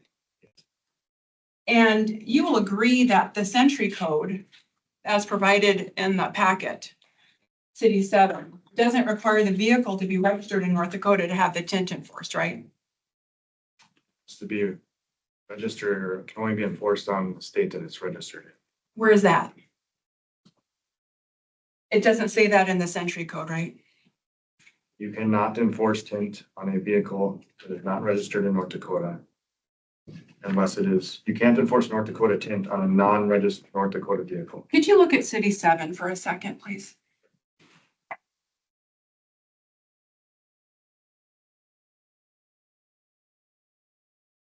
Can you tell me where it says it's got to be registered? Telling you right now, you cannot stop a vehicle, non-North Dakota vehicle, enforce a North Dakota window tint law. And so It this, has to be per that state. So if I Okay. stop a Florida vehicle, I can only enforce the Florida window tint laws. Okay, so if you look at that statute, it's more than just whether or not there's tint on a windshield, it's whether or not a windshield exists, correct? Windshield. Yep, Okay. it says under one, a motor vehicle must be equipped with a windshield. So are you saying if that vehicle is not registered in the state of North Dakota, it can drive without a windshield? Well, you are, No, I'm because saying- this is the same statute, it covers windshield and tinting. Saying that the 50% law for North Dakota cannot be enforced on a Florida vehicle Okay, or a Texas vehicle. okay. I'm sorry, the basis for that would be what? That's how it is across the entire US. If I have licensed my vehicle in Florida, Texas, New Mexico, any of those states that have 30%, 25% window tint laws, and I drive through North Dakota, you cannot stop that vehicle for window tint. My personal experience differs from that. When I was an officer 40 years ago, 35 years ago, I finally stepped down. I was mission canvas, and I gotta tell you, we had issues with tint no matter where, and we were on a state line. In fact, the state border was called state line. Okay, and I can't absolutely agree that my 35-year memory is the same as it was. But my understanding back then was if it was illegal in Kansas, it was illegal in Kansas, regardless of what it said on there. Now, again, I'm apologizing, but I'm having to give you that point of reference because I know of nothing of what you're suggesting to me. Would one of the other officers you had planned on questioning, would they be able to answer that? Because they wouldn't have heard his answer, maybe we. Correct, and, right, and they would testify that other people have gotten tickets for out-of-state vehicles with 2 dark tints. So I'm gonna wrap this up quickly because we're running short and I have witnesses. You told Lieutenant Gardner that you do not enforce the tint laws of North Dakota. You told Lieutenant Gardner that having a legal tint was not an issue. I did not say that. Okay, and that as a tinting owner, it would be ethically wrong to enforce the tint laws. Do you agree that that's backwards? That you should not be putting illegal tint on vehicles as an officer? No. Okay. And you also testified that you had to dig up the forms in May of 24, correct? You had to go find them because Gardner did not mail them to you? You already had them. You were aware of their presence, correct? Well, they're long gone in my email somewhere. Okay. I don't have anything further. I have a few follow-ups if I could, just narrow to that scope.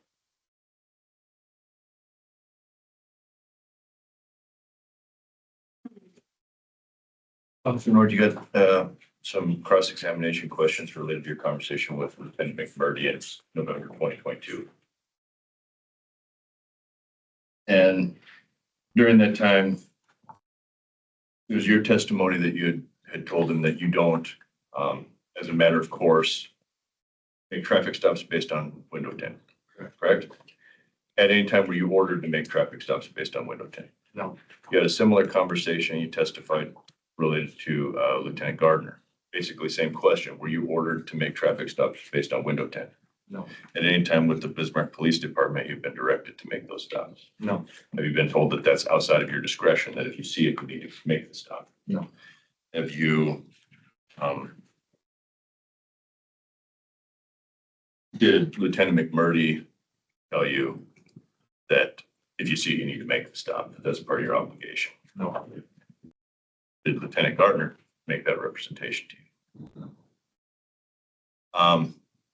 Now getting to the questions as related to the jurisdictional issue, where the vehicle is registered in the application of the tint law, would it be, you got the question about how did that come to your attention, or from where did you form that opinion? Is your understanding of that jurisdictional issue based on your training and experience as a law enforcement officer? It is, Have you received that training as Bismarck Police Department officer? yes, Have you received that training as a Fargo Police Department officer? yes, Did you receive that training at the academy? yes. There is, And would it be fair to say in your experience as an officer that this states Exhibit 7 is a substantive statute, but there are other jurisdictional laws and regulations outside of these 5 paragraphs? correct. Okay. I have no further question. I have one. Were you ever instructed since the seatbelt law change, was it approximately 36 months ago?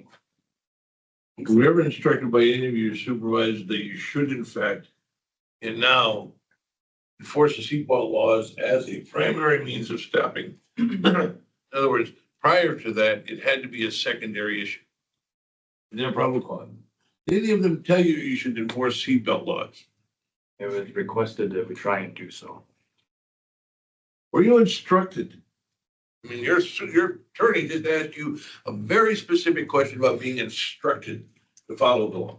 Were you instructed on those? I was only asked to enforce the laws as we are Would you have? deemed to. I have enforced the seatbelt law, it's a Why?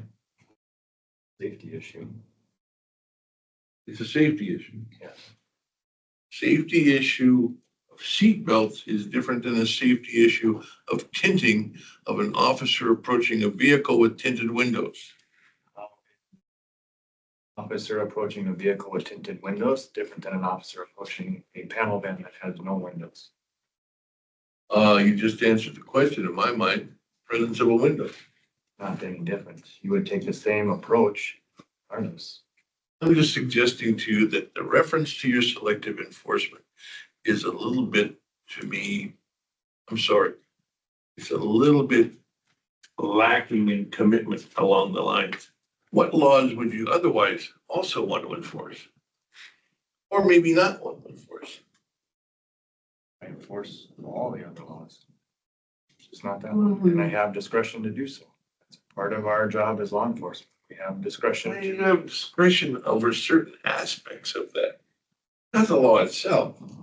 I was never directed at any point in time to stop vehicles for window tint. Hey, I understand what you're telling me. Thank you. I am listening to you, in case you're wondering. I think I can kind of understand what he's saying. I have a friend of mine whose windows are tinted illegally dark and he's driven it that way for 2 years and has never been. So. And he's been very fortunate. He has My wife been. speeds all the time, and I keep telling her. I speed all the time. I'm a No, horrible driver. You could follow me home and probably But pull me over. those signs are recommendations from our governor, they're actual laws. Yes. So I think there's a lot of discretion that a lot of the police officers have. I think we're still talking about the ethical conundrum of the window tint being a business. I'm sure we are. When we go into our deliberation, we go into our deliberation, we can do that. Is there anything else that needs to be presented? We've got people who've been waiting Yeah, I outside have for some 2 hours. witnesses out there. Yeah, I suspect we need to regard them as human beings too. I think that would be appropriate. Okay, how many of them do you want to bring in? I'm gonna call the first one and I'll get Lieutenant McMurray. Okay. McMurray?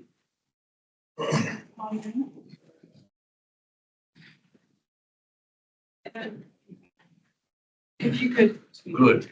Randy will swear you. Come on in. You solemnly swear to tell the whole truth and nothing but the truth. I swear. So Lieutenant, you will have you can have the seat right here.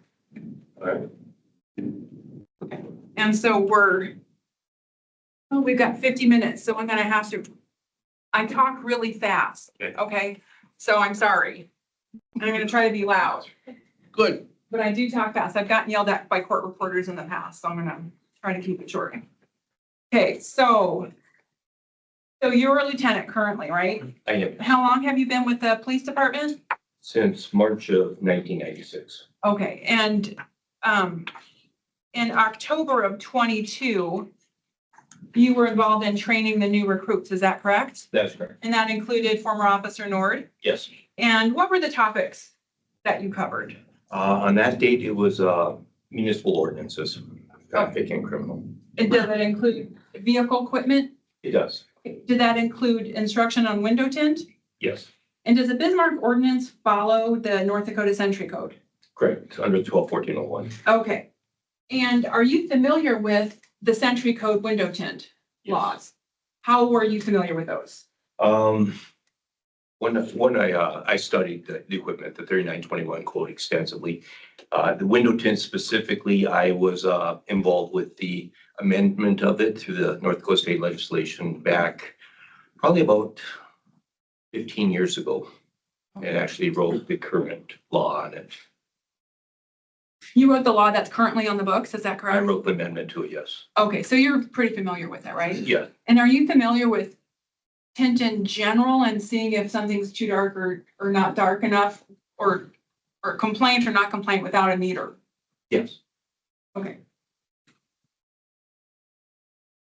And are you also familiar with the Minnesota window tint law? I am. And how, I should say, last I checked, I was familiar with the Minnesota law. yes. okay. And did you reference the Minnesota law when you were helping to draft the North Dakota window tint law? I did, yes. Okay. Now, during this class in October of 22, what did you learn about Tyler Norden tint?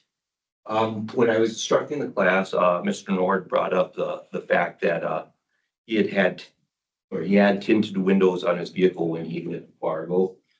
That he told me that he did it because he would wear his uniform to work or do assignments. And he did it for a privacy issue. He also told me that he did tinted windows or window tinting as a side gig. Did you know it was an actual business? I didn't really know much about it or think much about it. Did you have a discussion about his vehicle at that time? Not his specific vehicle. Okay. And then in November of 22, you became familiar with his vehicle, is that right? I did, yes. And you noticed that the windows were too dark. I did. And how did that come about? I had noticed it in the parking lot and the way where Mr. Nord had parked his vehicle, there was it was a crossing between, I parked in the bingo parking lot and there was a walkway where they had put these big rocks in between the two parking lots several years ago. But there's one area where they had just put smaller rocks that we could walk across and a couple pavers.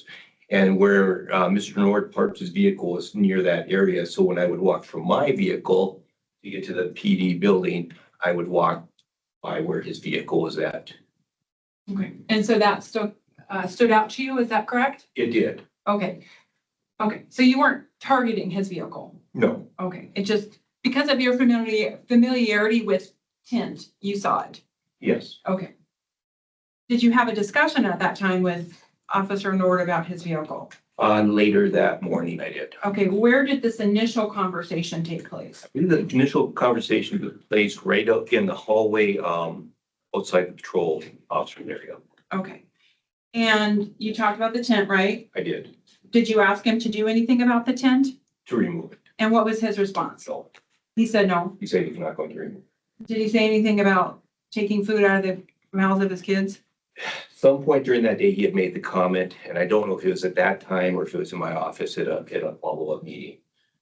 It was when you're talking about the business, and he made a comment that you're taking food out of my kid's mouth or something to that effect. Okay. And so he told you he wasn't going to remove the tent. Yes. How many times has an officer told you he would not follow your direction? None. What did you do based upon his statement to you? Well,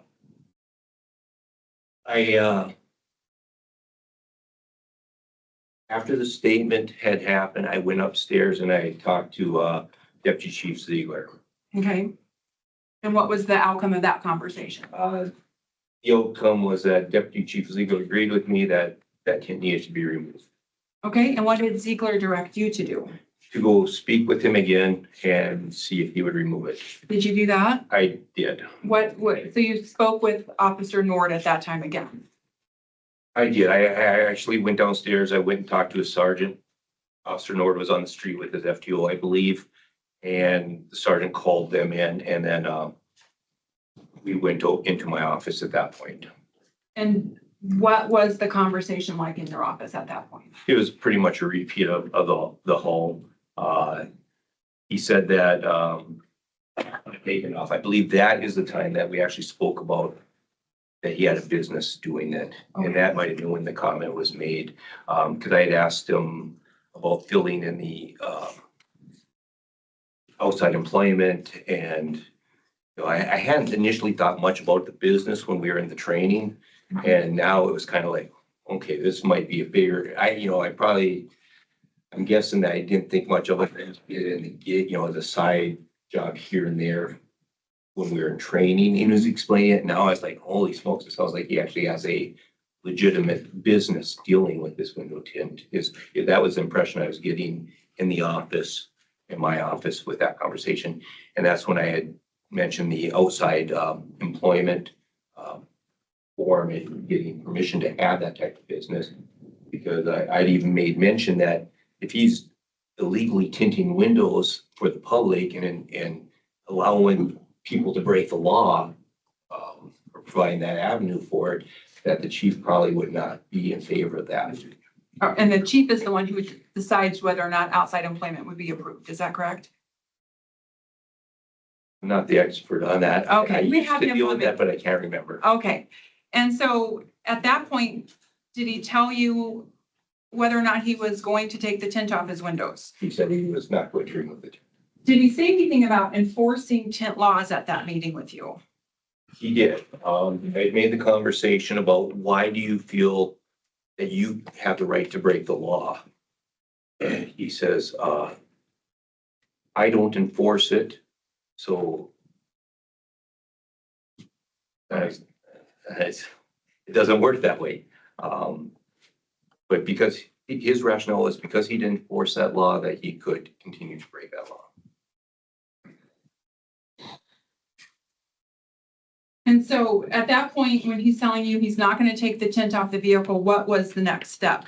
Well, I'd already talking with Deputy Chief Ziegler, and he had told me that if he refuses after I talked to him, to get a hold of him, and then he would talk to him. So I called Deputy Chief Ziegler, and then Deputy Chief Ziegler said to come on up, in which I brought Mr. Nord and his FTO Officer Kern, who was with Mr. Nord at the time, upstairs to, I believe it was Deputy Chief Ziegler's office. I think we met in his office or the conference room, but anyways, we had gotten together upstairs. Okay, so how often have you had to direct an officer to a deputy chief when he defied your order? None.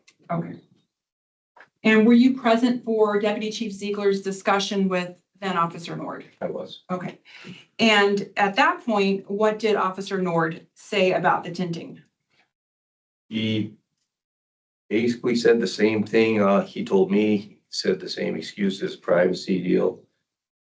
And Deputy Chief Ziegler asked him if he was going to take it off. He said, I prefer not to. And Deputy Chief, I think he concluded the talk, and then we went and spoke with Chief Dravich. Okay.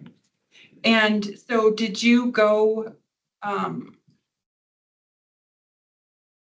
were you present for the conversation that Chief Dravich had with then Officer Nord? It was, yes. Okay. And was there mention about other employees' vehicles having illegal tints at that time? Yeah, Mr. Nord brought up the fact that he goes, well, I'm not the only one. He had insinuated earlier in my meeting with me that I targeted him or picked on him. And I can't remember if I told him there. No, I told him there because I didn't talk during the deputy chiefs, or when Chief Dravich was talking. I don't believe I said a word with that one. But either one of those meetings, it was asked who, what vehicles, and he said he wasn't going to say. Okay. But you hadn't noticed anything else at that time, is that right? No, I've noticed stuff throughout my years there, and every time I've addressed it at that time. Can you address it with the employee at that time?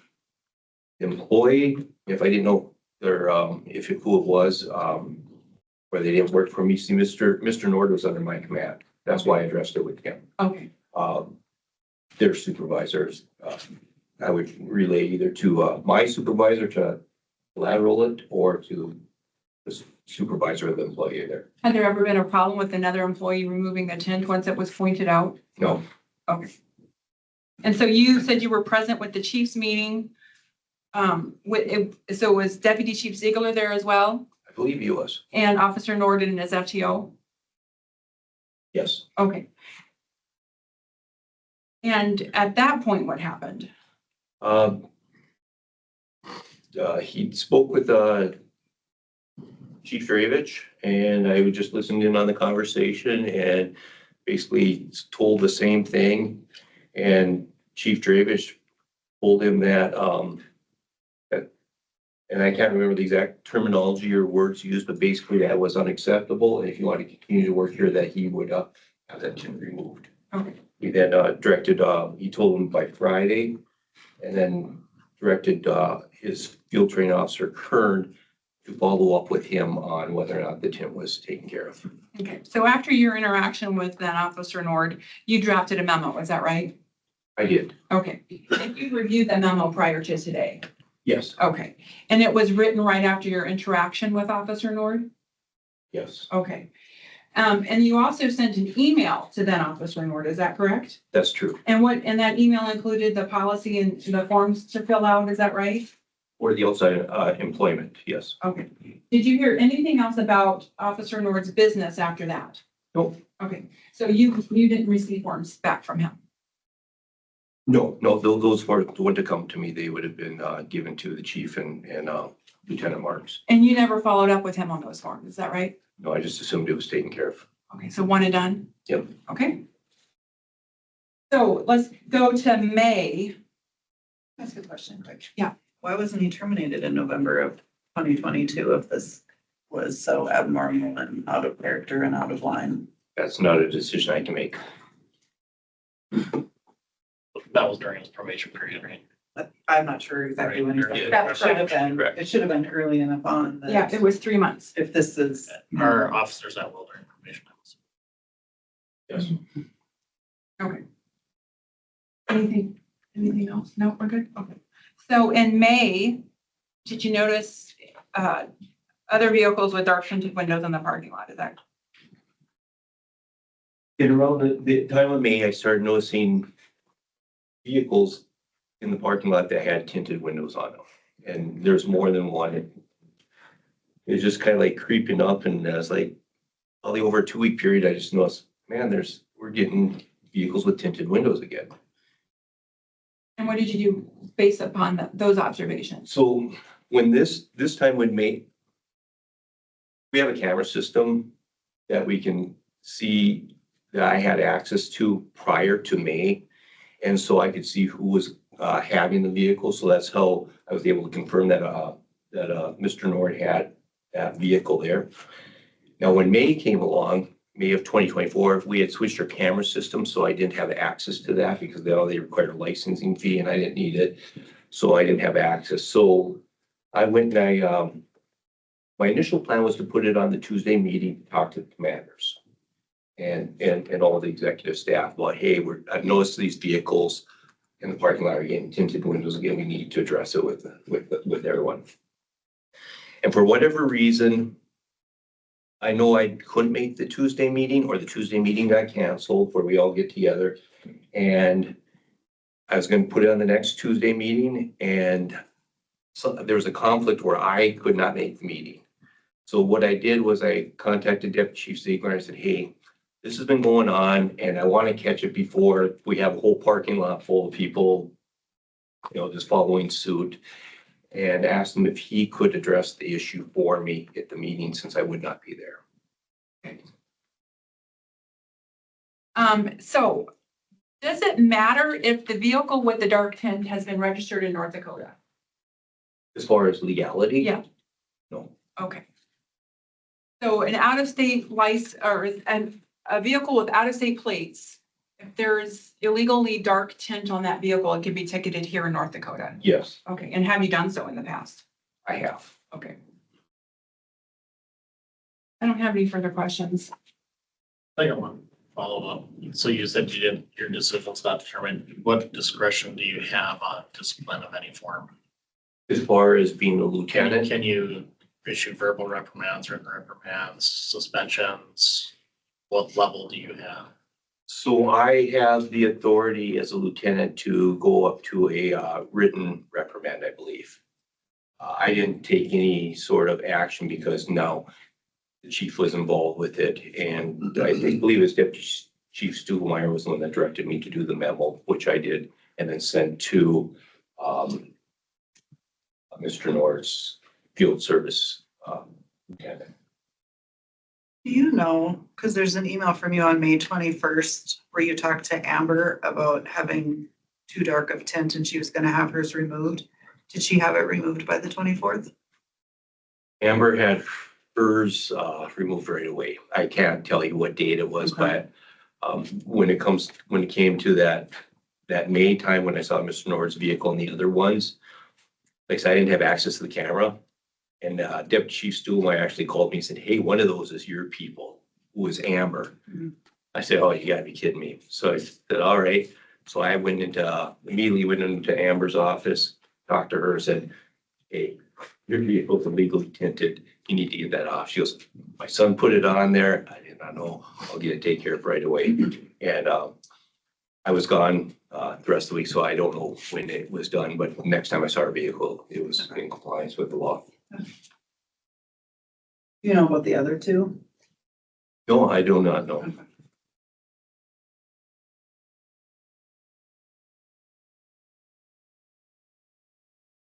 Further questions?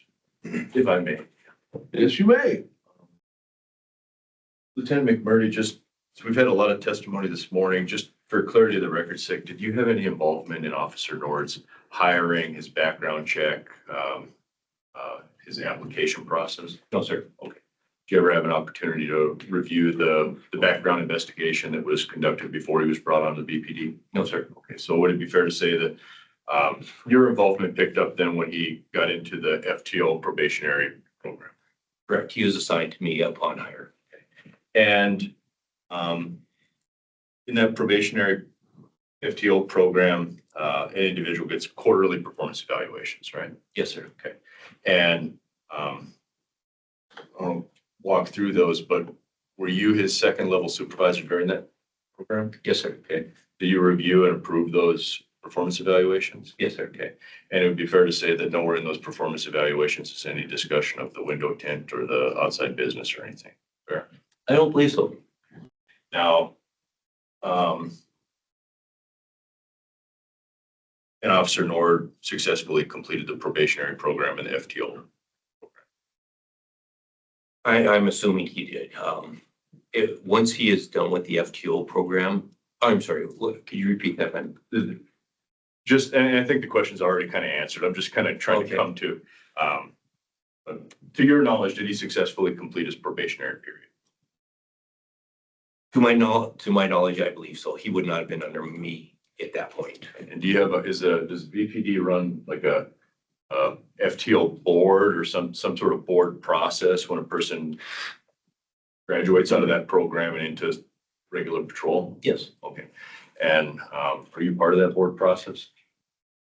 sometimes. Were you part of that board process as it related to Mr. Nord? I don't believe so. Now, you testified about the November 2022 memorandum. I've got some exhibits. So if you could observe what's labeled there for identification as city, page 20. You testified about a memorandum that you prepared. Is that a true and accurate copy of the memorandum that you were referring to?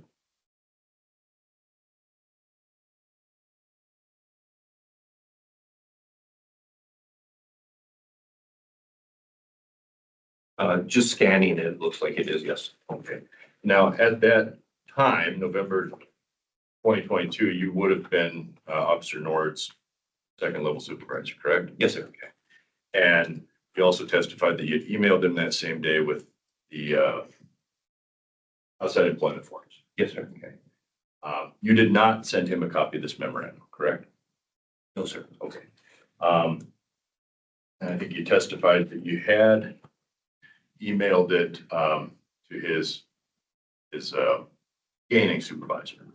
Correct. I believe I'm voting back 9.9% sure without looking that I did send it to Lieutenant Scheuer. Okay. Do you recall when?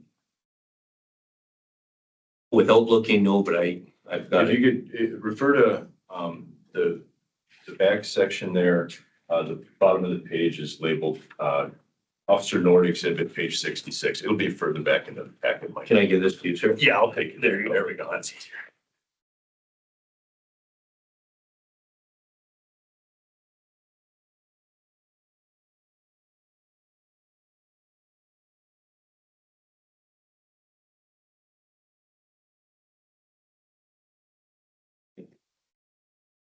For you, just for refreshing recollection, to the center of the page, you see an email from you to Stephen Scheuer. I do, yes. And is Stephen Scheuer the lieutenant, the gaining supervisor that you discussed?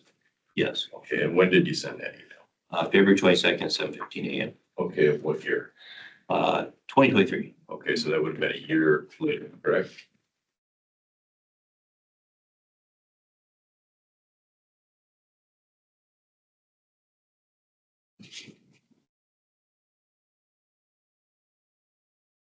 Well, not a year, it would have been. Because it was November, right? 22. Oh, correct, yes. So if we cross-reference that with city, I would submit to you, and here's a copy. So your memorandum was dated November 22nd, 2022. Yep. And that was the date that you had the interaction with Officer Ring. Yeah. And then you sent that memorandum to Lieutenant Scheuer on what date? February 22nd, 2023. Okay, so approximately 4 months. Okay, yeah. Fair. I'm assuming I probably did that because that's probably when he was assigned. I'm guessing that's probably when he was actually completed the training process and then assigned to your shift. Okay, and so during those intervening 4 or 5 months, whatever the difference is, you didn't provide that memorandum to Officer Nord? No. Okay.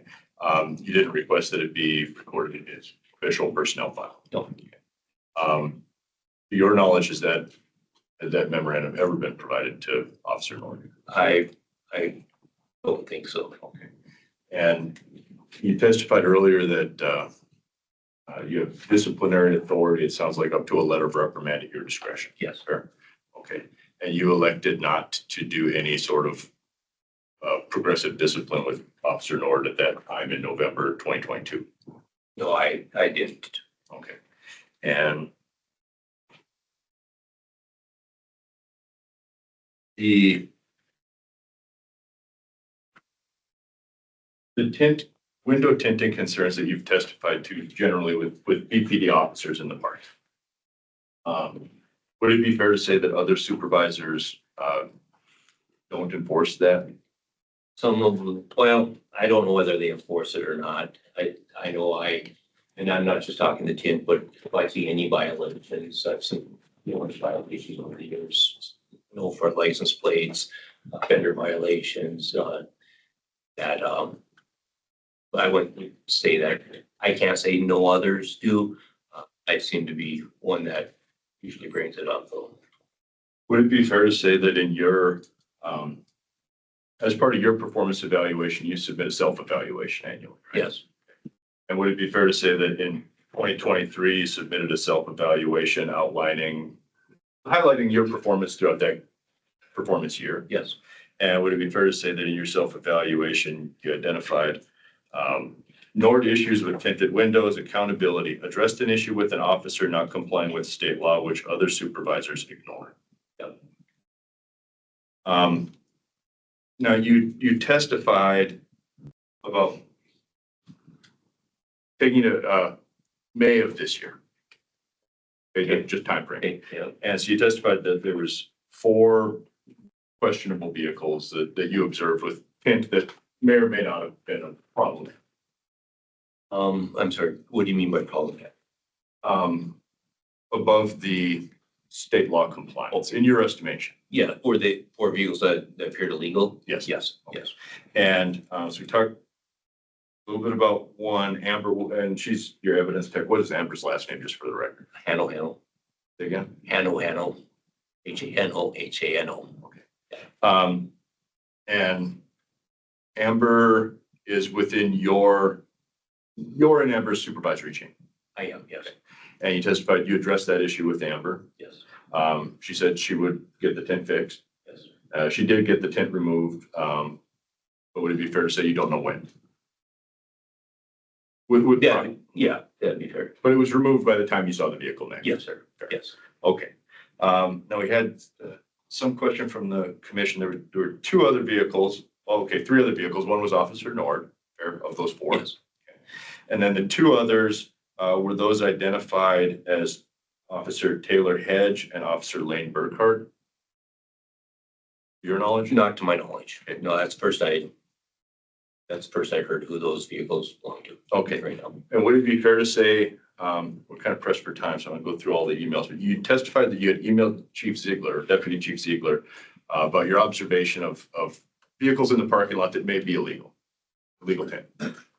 I can't remember if I emailed them or if I spoke to them on the phone. I want to say I spoke to them on the phone, but I can't recall. It was because you missed that, or either the meeting was canceled, or for whatever reason, you couldn't be in that leadership meeting. Yes. Do you recall getting a response back from Chief Ziegler that he didn't want a blanket response to the window tinting issue?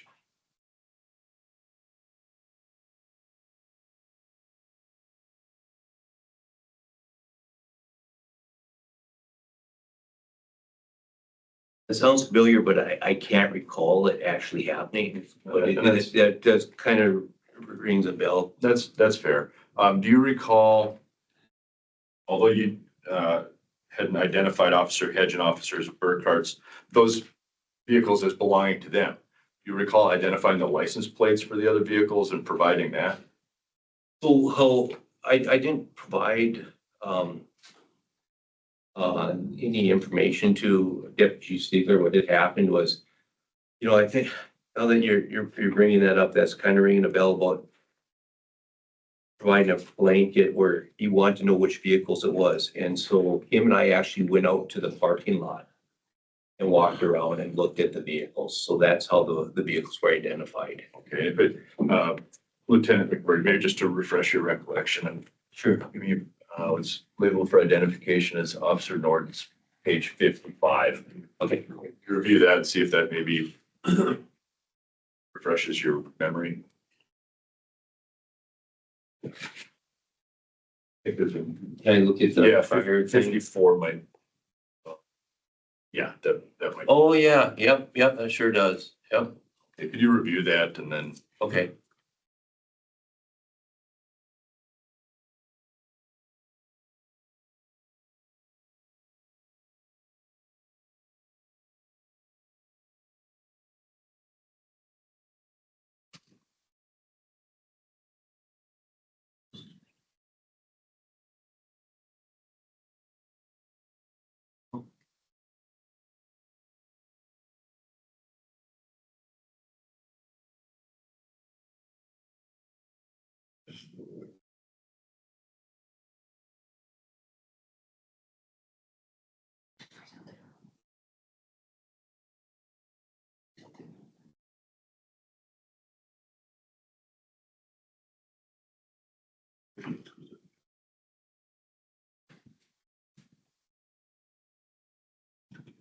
Okay, I remember that. Yes.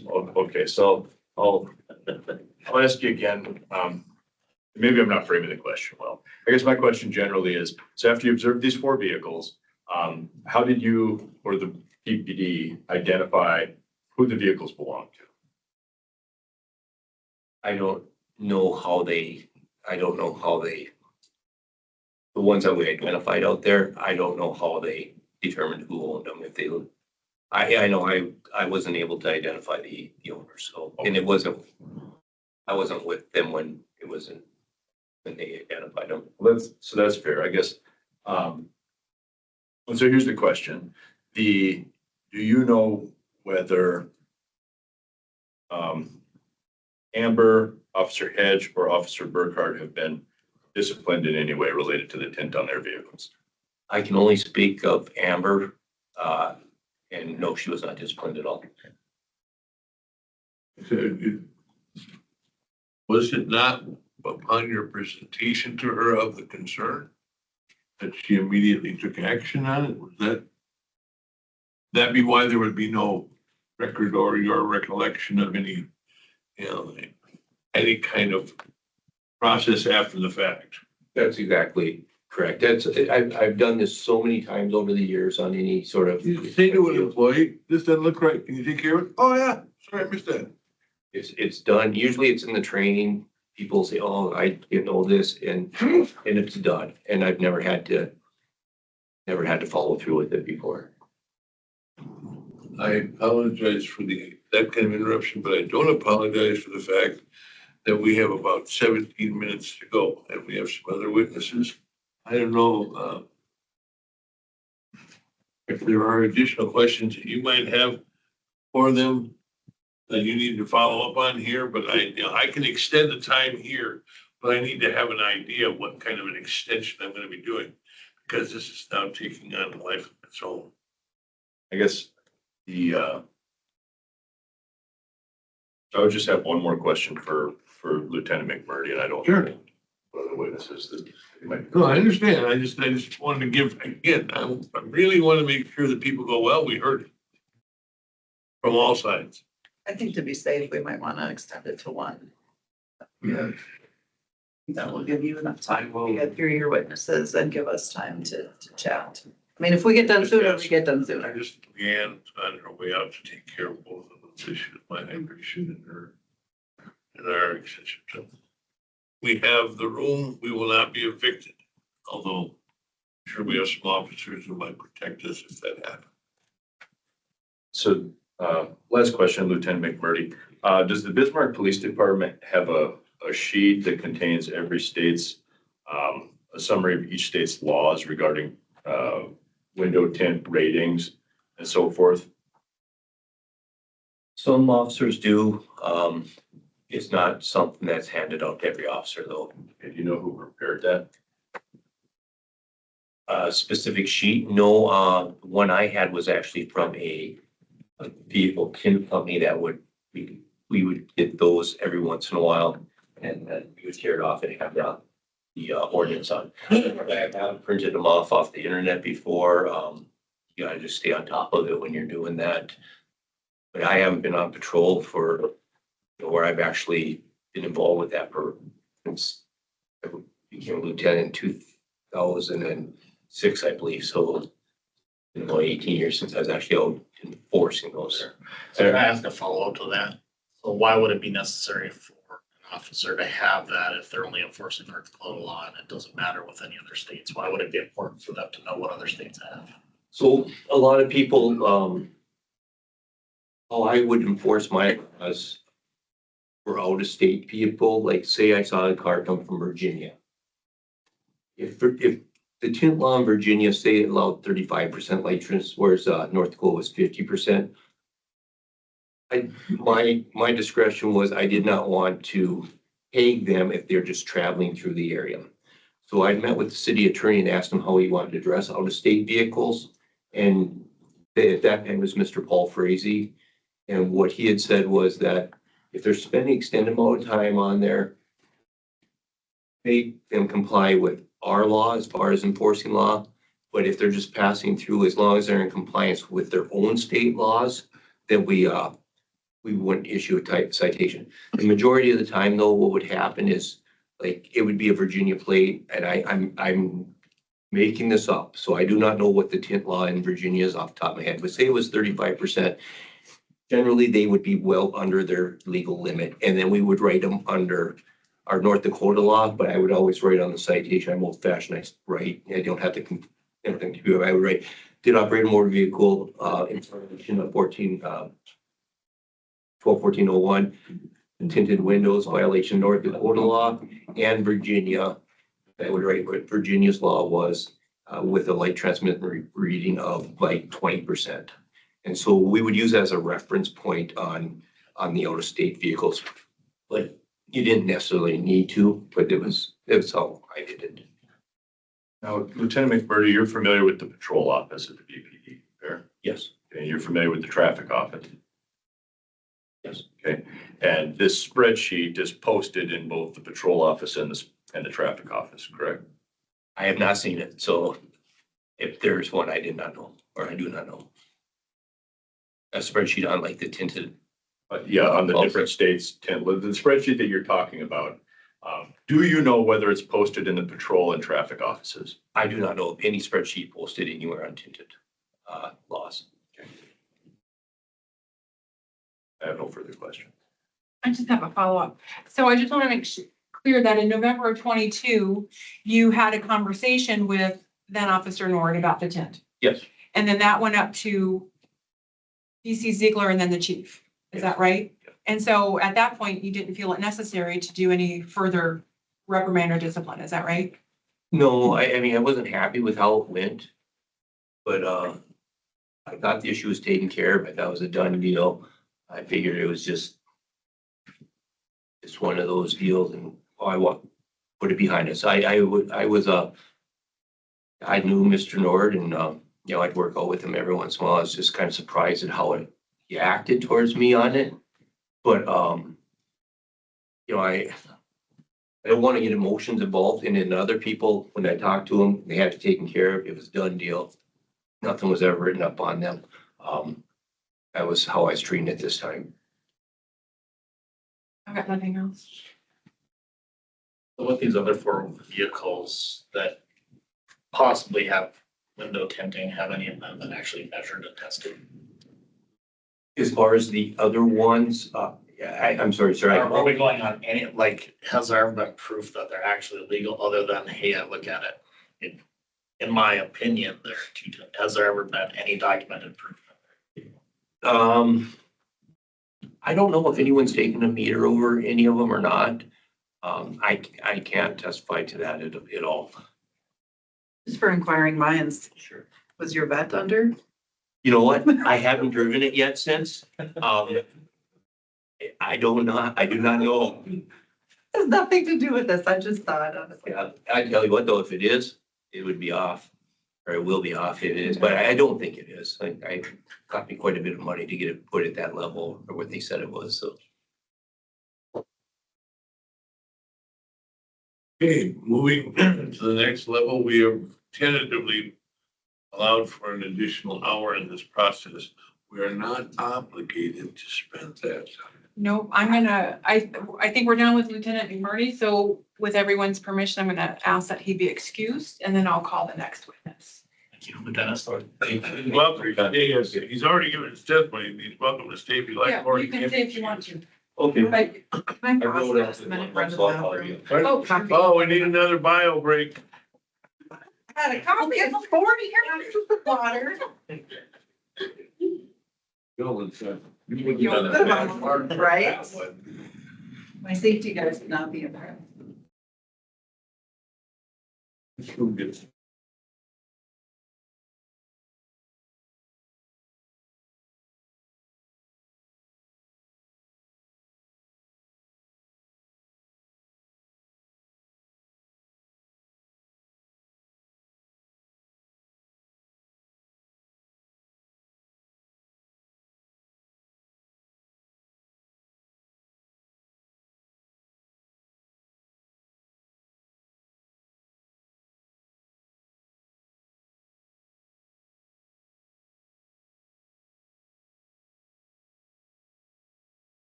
We'll have to recall and take us off pause. The whole truth and nothing but the truth. Okay, I'm sorry. Recess is over. Let the games begin. And for the record, Lieutenant Gardner has been sworn in and that's the city's next witness. So Lieutenant, if you could take that chair at the end there.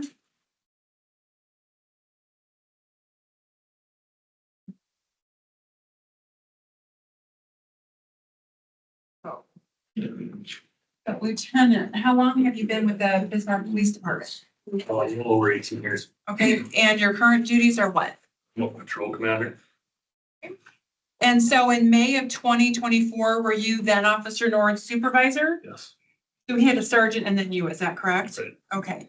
And when did you take over as his supervisor? We've been at around September, October of that same year. Of 23? Yes. Okay. And at that time, did you know about his business 10K tinting and PPF? I did not. Okay. On May 20th of 2024, did you learn about illegal window tint on his vehicle? Yes. How did you learn about it? I was informed by my deputy chief, And who was that? Jason Stuhlmeyer. Okay. And so what information were you provided? I was provided that there was at least four vehicles out in the lot that appeared to have illegal window tint. And one of them was Officer Nord's, who Okay. was under my command. Okay, what did you do with that information then?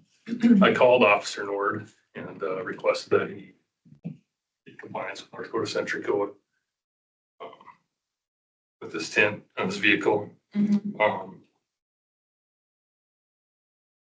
Explained to him that we need to abide by the laws that the legislature sets for us, and be held to that standard, and I needed it off.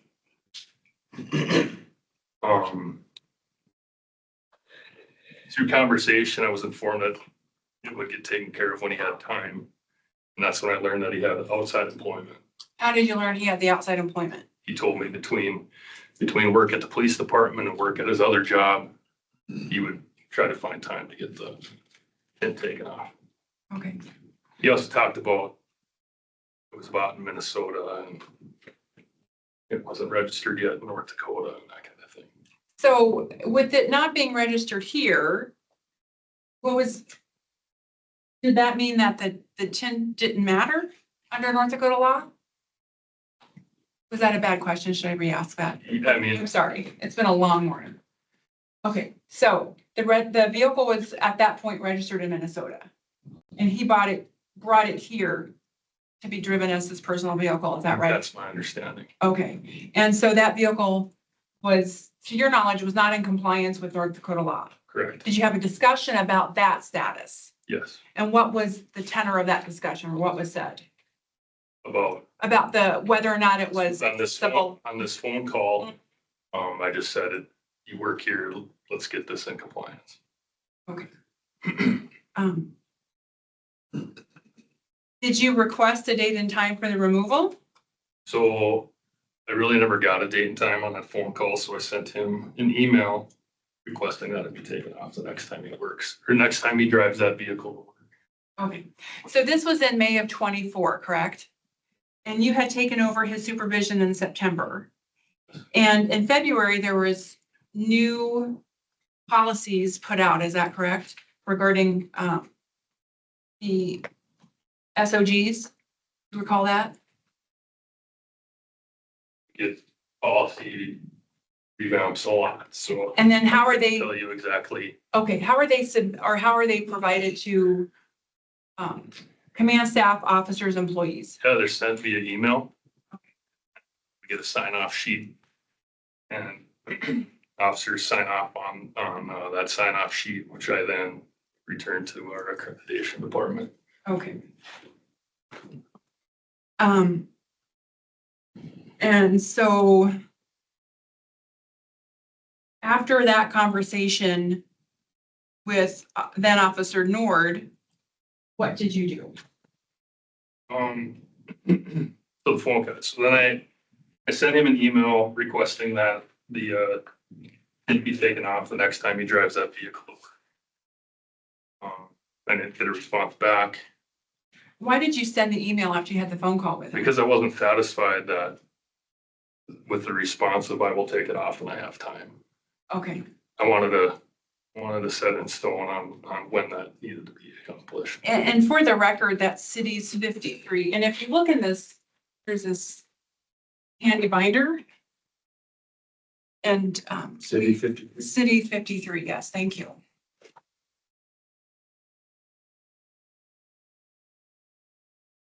Is that the email that you sent to Officer Nord? Yes. Okay.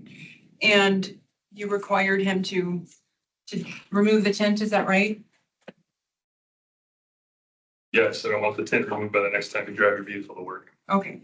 And what about the idea that it wasn't, he drove a different vehicle the next day? Did you know that? I did. Okay. And then did you also request information about his outside employment? That was the following day. Okay, That was on the 20th. When I sent that email, I had gotten home sick that afternoon. And then the next day I was at work and I realized that he had outside employment. I wasn't sure if that was disclosed with Lieutenant Marks. So I called him and asked him a question. He didn't have anything to file. So I requested that he get in compliance with that policy. okay, so that, if you turn to 67, that's your email.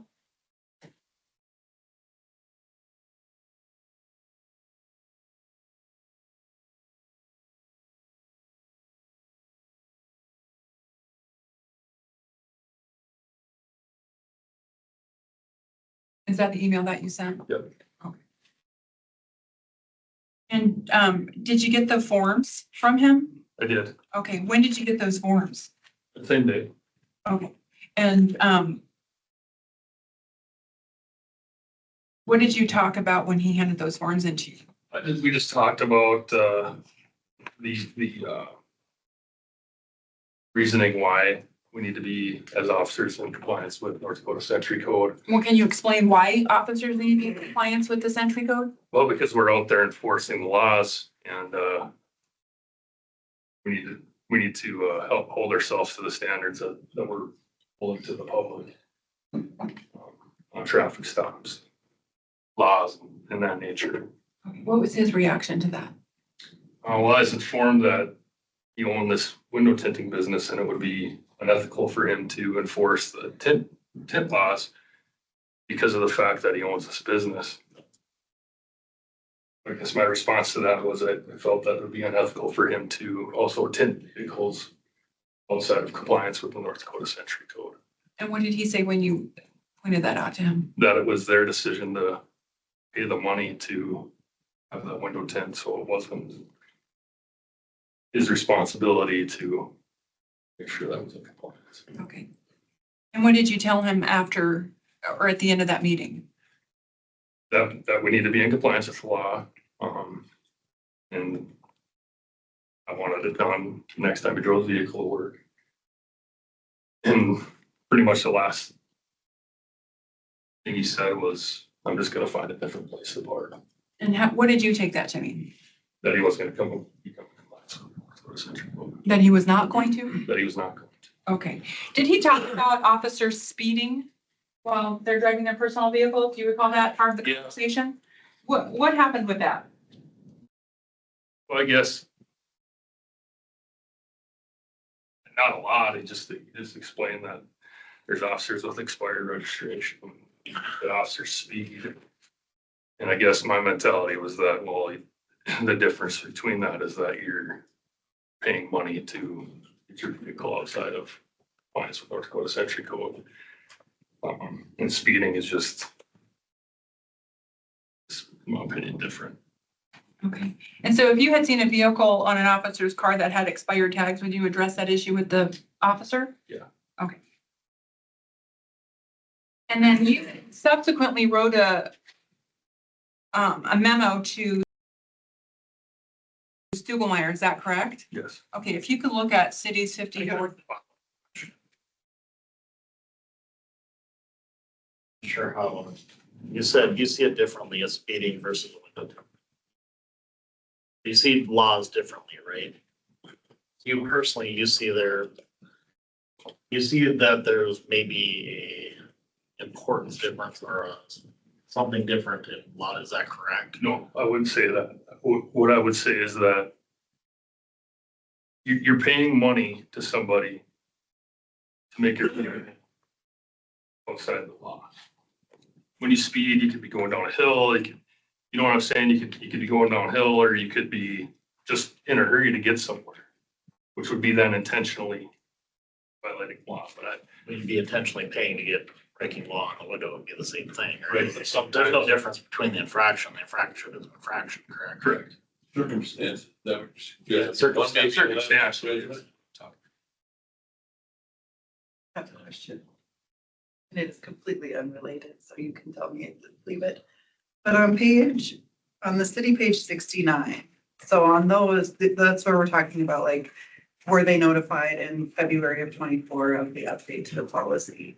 But at the bottom of the page, it says all officers while on duty and unless their assignment dictates otherwise must be clean shaven, well groomed, and clean in person. He has a beard. You have an outdated policy. We have we can have. It says it's like what? It says clean in what we were given, it says clean shaven. And it also says revised 10/20, In 2016. 10/15. So it's been, so that, the clean shaven policy's been updated since then? Yeah. Okay. And you said you gave him a policy that included what? With all the changes, right? Right, there was the policy that was in effect at the time he was hired and then the updated policy. Right, and Yeah. what I'm saying is this was this was, according to this, updated in 2016, and it says they have to be clean shaven. Sure, and it's been, he's not clean shaven. sure, it's been updated subsequent to that, but you just don't have that because the outside employment policy, I think, pushed that down to a separate page. Okay. I'm just saying, like, you know, we've talked a lot about this being like what everybody is bound to. Mm-hmm, And in the copy I have, it says he must be clean shaven and we're all bound to this, mm-hmm. subject being terminated, Right, and he's not. So it could be, I'm just saying that if this is I what. assure you, I'm with both. I'm okay if you're not. okay, so again, if we could go back to the memo that you wrote, and did the pictures that were included on to that memo, where did those pictures come from? Those are my pictures. Did you get them off the website? Oh, you didn't do that? Okay. So the other question we've had is that nobody ever put a meter on then Officer Nord's window, is that correct? Correct. Did you see the vehicle? I did not get that close to the vehicle. I just, Okay, was taking the word of my boss and others in the department. okay. And so in your experience, if someone has a really dark tinted window, is that readily apparent to you as an Yes. officer? Okay. And if someone has a business putting on window tint, they would be able to tell how dark that window tint is, is that correct? I'm not gonna speculate on what a business owner, But it would be You or not. reasonable to think that. yeah, Okay. I don't have any further questions. Couple of quick follow-up, Lieutenant Gardner. So just to kind of summarize, you did not personally observe Officer Nord's vehicle and the level of tint in that vehicle between May 20 and May 24. I did not. Okay.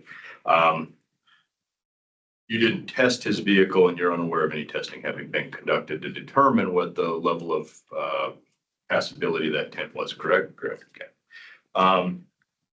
You did email him on the 20th and stating, and I quote, "I want this tint removed by the next time you drive that vehicle to work." Fair? Yep. Okay. To your knowledge, was that tint removed for the next time he drove that vehicle to work? Yeah, and again, I never saw the vehicle, but I was informed that off the day that he came to work.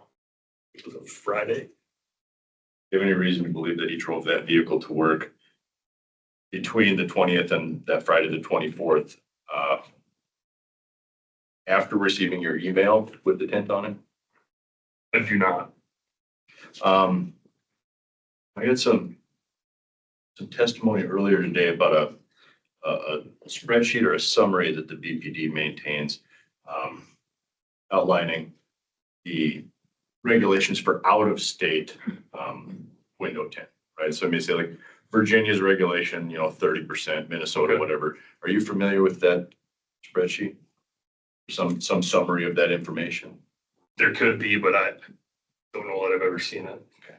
You know whether or not there's a spreadsheet to that effect posted in the patrol or traffic offices?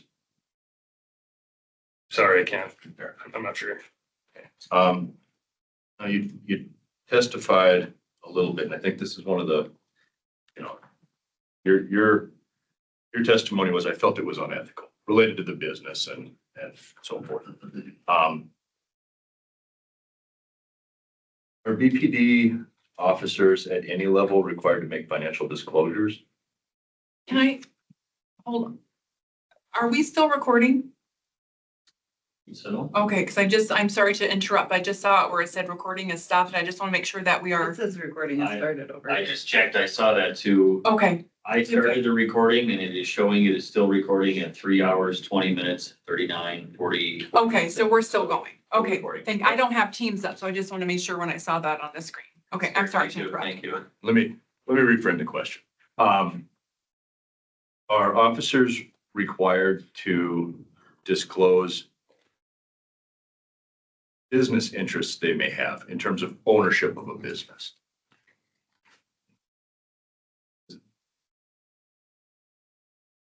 They have to refer to that policy. I'll give you an example. So, some employees, for instance, senior leadership in the military have to make annual financial disclosures in terms of what types of stock they might own, what types of companies they might have Yep. interest in, so that the military. Familiar with financial. Okay. Are you aware of the BPD having any sort of financial disclosure requirement?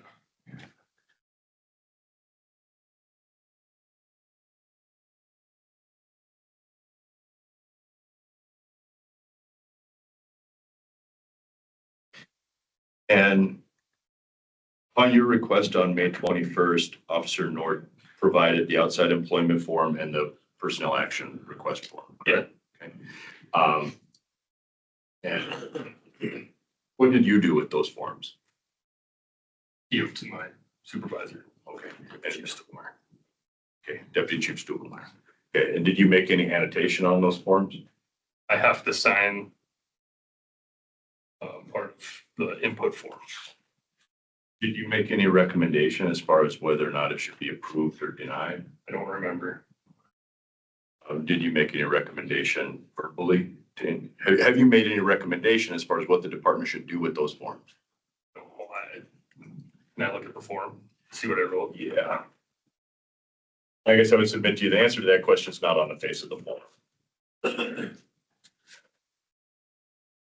So I'm at city 70 and 71. Yeah, I'm gonna try and be gentle on this, but I understand there's a lot of information you'd like to have entered into this. But at this point, I'm looking at 3 hours and 15 minutes into the process. I've got 45 minutes yet. I've got at least one more witness, and then I've got to deliberate with my colleagues. And I'm asking you, if at all possible, could you please increase the speed without violating the law? Yes. Do you make any recommendations? Don't make any. Okay, thank you. No further questions. I just have a quick follow-up. So during your conversation with then Officer Nord, did he ever say that the tent on his vehicle was not too dark? No. So he confirmed it was not in compliance with the law. I'm not gonna go as far as to say that, but he never denied that. Okay, thank you. I have no further question. Anybody have any? Nope, okay. So Lieutenant Gardner, you are, Thank you. I think, excused if we're good. You're welcome to stay with this very select club if you'd like. Your testimony, if you'd like to leave, we certainly, well, we don't know why you want to leave. Right? So- We're adults. All right, thanks. Most fun people. Okay, so Chief, I'm gonna Yeah. have, A fun meter in this place is just spiking. You solemnly swear to tell the truth, the whole truth, and nothing but the truth. Chief, if you could come and have the hot seat right there, at the end there. And try to make it short. So yell at me if I'm speaking too quickly, okay? Okay, so you are the chief of police for the city of Bismarck, is that correct? How long have you held that job? A little over 6 years, And how long have you been with the Bismarck Police Department? 35 plus years. And so I'm gonna take your attention back to November of 2022, is that correct? And then you were advised at that point that Officer Nord had illegally dark windows on his vehicle, is that right? Correct. How did you become aware of that? Lieutenant McMurdy and Deputy Chief Ziegler let me know that they had noticed it. Okay, and did they tell you that they had conversations with then Officer Nord They did, yeah. and that you had to speak with him, is that right? I ended up needing to speak with him because he wasn't going to take the tent off his windows. He told them that. Oh, okay, so you had a conversation with Officer Nord at that point? Yep. Okay, how did that go? Initially, he was resistant to taking, if I explained to him why we have to, as police officers, we have to follow the law. He was resistant to taking and removing his window tint, and I pretty much had to tell him he wouldn't be working with us if the tint did come off his window. At that point, did he agree to take the tint off his windows? So what I did is I told his field training officer was also in the meeting, and I told him, sure, let me know the next time you worked with, they're not a problem. Field training officer, next time he's scheduled to work, did say that the tint was removed. And what was Officer Nord's demeanor when he was talking with you? Well, he was polite and professional in that regard. Yeah. But he just was resistant to your command, is that correct? Yes. Okay. So, there is an outside employment policy within the City of Bismarck Police Department, is that correct? Correct. Okay. And what is the process an officer has to follow if he or she wants to engage in a second job? Well, they're required to fill out what's we call an input form. That's just notifying their command, through the chain of command to me. Outside employment. Plus, there's a form that needs to be completed by the employee and their additional employer before we allow it. Okay. And so in November of 22, did you ever receive documentation from then Officer Nord about an outside employment he may or may not have had? Okay. And do you review the documentation submitted by the employees who want to do outside employment? I do, yes. Okay. And officers are aware of that policy? Okay. When did you become aware of Officer Nord's second employment? Yeah, this year. Okay. And in May of this year, did you learn anything about his vehicle at that point? So whatever day this started, Deputy Chief, I don't remember his, yeah, I think it's Ziegler and Lieutenant McMurdy, let me know that there was 4 vehicles in our parking. Illegally dark window tinted. They're gonna find out. And it turned out Officer Nord just pick up this one. Okay, and what did you do with that information? Well, I told the deputy chiefs that I wanted them to take care of this. I didn't want to be involved in it, to go talk to the employees and have them explain that they need to follow the law. Okay. And so in May, did you receive the forms about his outside employment? I did not. Okay. And you decided in May to terminate Officer Nord's employment at that point. What was the basis for that? Well, so I had a lot of discussion with deputy chiefs, HR Director Schmidt, and the city attorney Joe Combs about what was the right way to proceed. Because there was a Lieutenant Gardner sent out an email saying that Officer Nord was not very pleasant with him when he was talking to him with it about removing the window tint. And that then I find out that he has a business that he willingly helps people their windows tinted in a legal manner. And to me, that was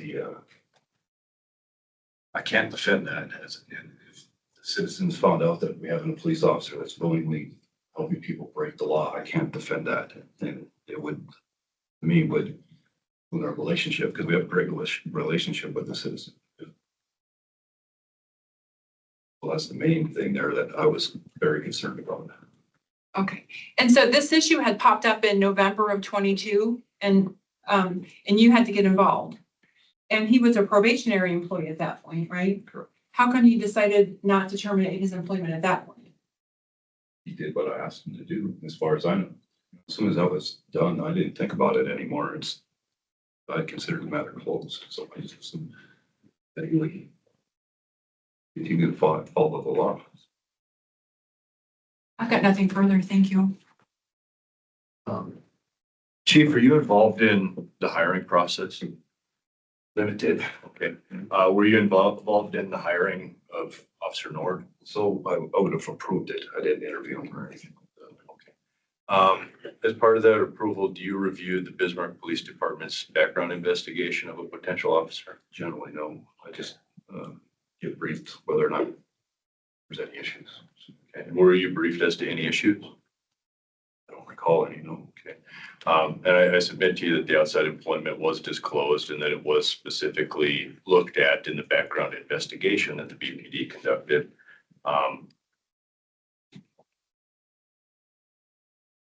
Was that ever brought to your attention in advance of May 20th?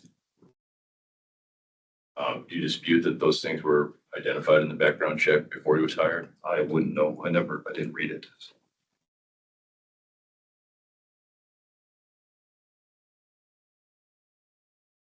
Who has the ultimate decision, hiring authority?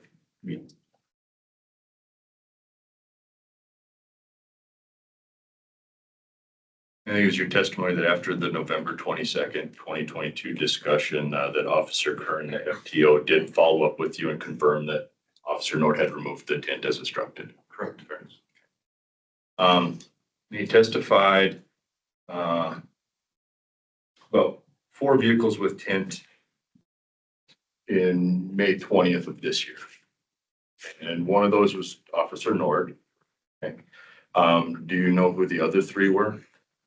One of them was our evidence technician, and the other 2 I don't. Okay. Does Officer Taylor Hedge and Officer Lane Burkhardt? They work for us. Yeah. Okay. Do you know whether or not those 2 other vehicles were traced back to them? I don't know. I didn't ask. Okay. Do you know whether those 3 other vehicles are compliant as we sit here today? So I was told they were, yes. Okay. Do you know whether any of those officers were disciplined? And are you aware that Lieutenant Gardner had instructed Officer Nord on May 20th to ensure that his vehicle was compliant the next time that he drove it to work? Okay. And the next time that he drove it to work was May 24th. And are you aware that his tent was removed before the next time he drove that vehicle to work? I was told that, yes. Okay. Did you or anybody else do anything to follow up on that, to your knowledge? I did not.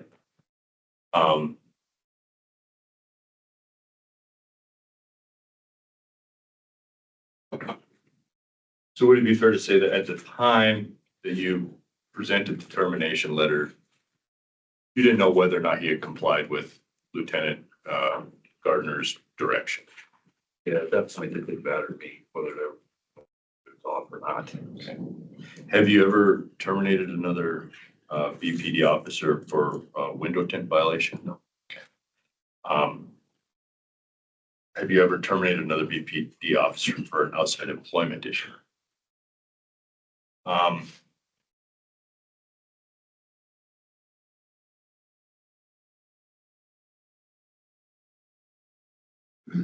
What types of employment do you typically not allow the officers to do? So we want to make sure that they're not in any security, because for liability reasons with the department. That back in the day, it was make sure they're doing anything with alcohol sales or, being a bartender or different things like that. There aren't too many people that do outside employment. Usually it's just something that a minor thing that they're from a previous job or whatever. So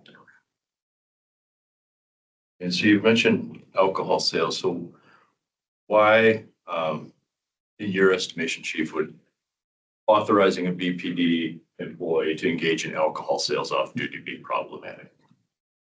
I don't know why it was, but it wasn't a decision I didn't make. It was well before I started here. So I don't know what their reasoning was. I'm guessing it was that the carousing with the wrong kind of people or something. That's just a guess on my part.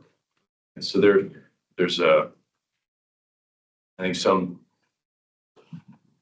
would it be fair to say that part of your concern related to Officer Nord's business is that while that business is not illegal and installing tint is not illegal, that it more or less facilitates the commission of a traffic offense by somebody else? So I believe that, yeah. Fair. And would it be fair to say that maybe that was part of the reasoning as far as bartenders too? If a BPD officer is serving somebody and that somebody gets in their car and they gets pulled over by a BPD officer and they're driving under the influence, would that be a similar kind of connection? It could be, yeah. Facilitating illegality? I don't know. There's some personal responsibility in there too, right? So, but what the reasoning was for that way back when, I don't know. But that could be it. Do you have BPD officers who are working as bartenders now? So we have one that's working at on the street here, the microbrew. Okay, I think he does some part-time work there. Okay, what's that officer's name? Josh Dietrich. Okay, and has Josh submitted an outside employment form? He did, Okay, yes. was that approved? It was. We changed the policy and loosened them up a little bit. Did you change the policy for John Dietrich or did it change? Actually, he asked for the policy change so he could, we could work there and we worked through that. So explained to him how he's conducted himself. So in the process of that discussion, an exception to policy was granted. So the policy was changed, so he would be in compliance if he worked there.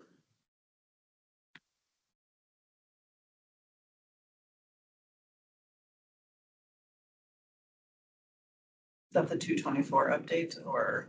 I don't know about it. Do you know when that policy was changed for Officer Dietrich? Well, I want to say it was in 23 sometime, 23.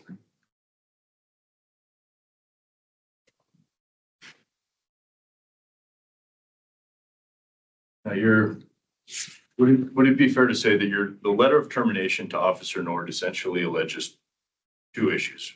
First, failure to comply with traffic laws, and that would be for operating a vehicle with illegal tint, correct? And the second is for maintaining outside employment, for violation of the outside employment policy. Yes. Fair, okay. And those were the only two bases of disciplinary action that you contemplated in that letter, correct?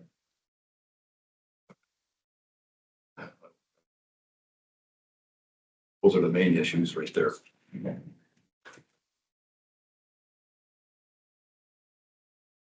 This would help refresh your recollection. Cities 72.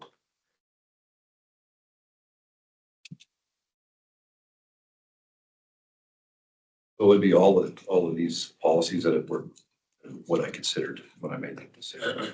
So I forgot about there's a potential, what I tried to explain earlier, the potential of this department looking bad. Citizens found out that an officer was helping people. An illegal tint of the vehicle. So it'd be all of these things. Is there some potential for the department to look bad if someone who Officer Dietrich served got into a car accident and that became So if he was when the person was, when you knew the person was intoxicated, yeah, bad and told not to do that. So had you ever received a complaint as related to Officer Nord or his business? no.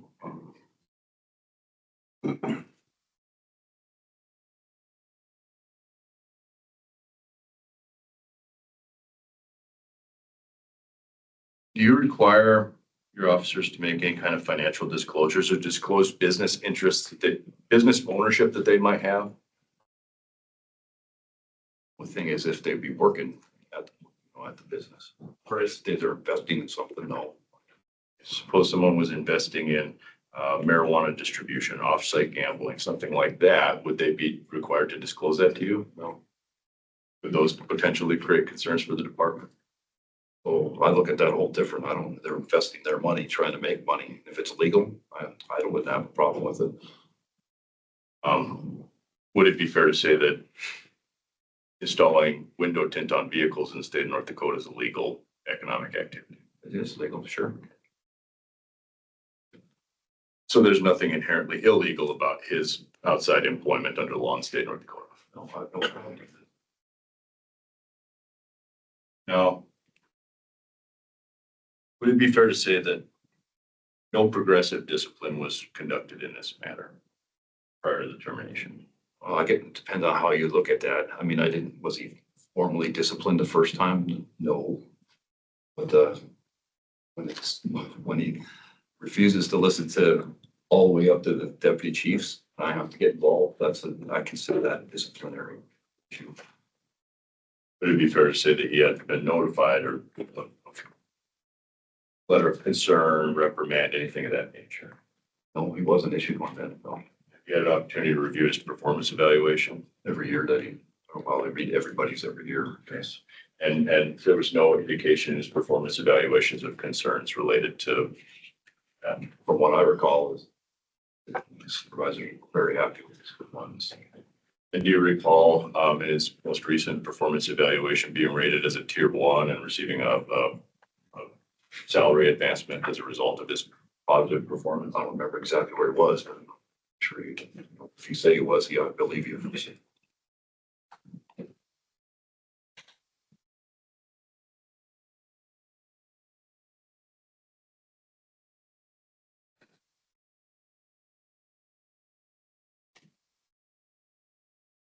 Thank you, Chief. I have no further questions.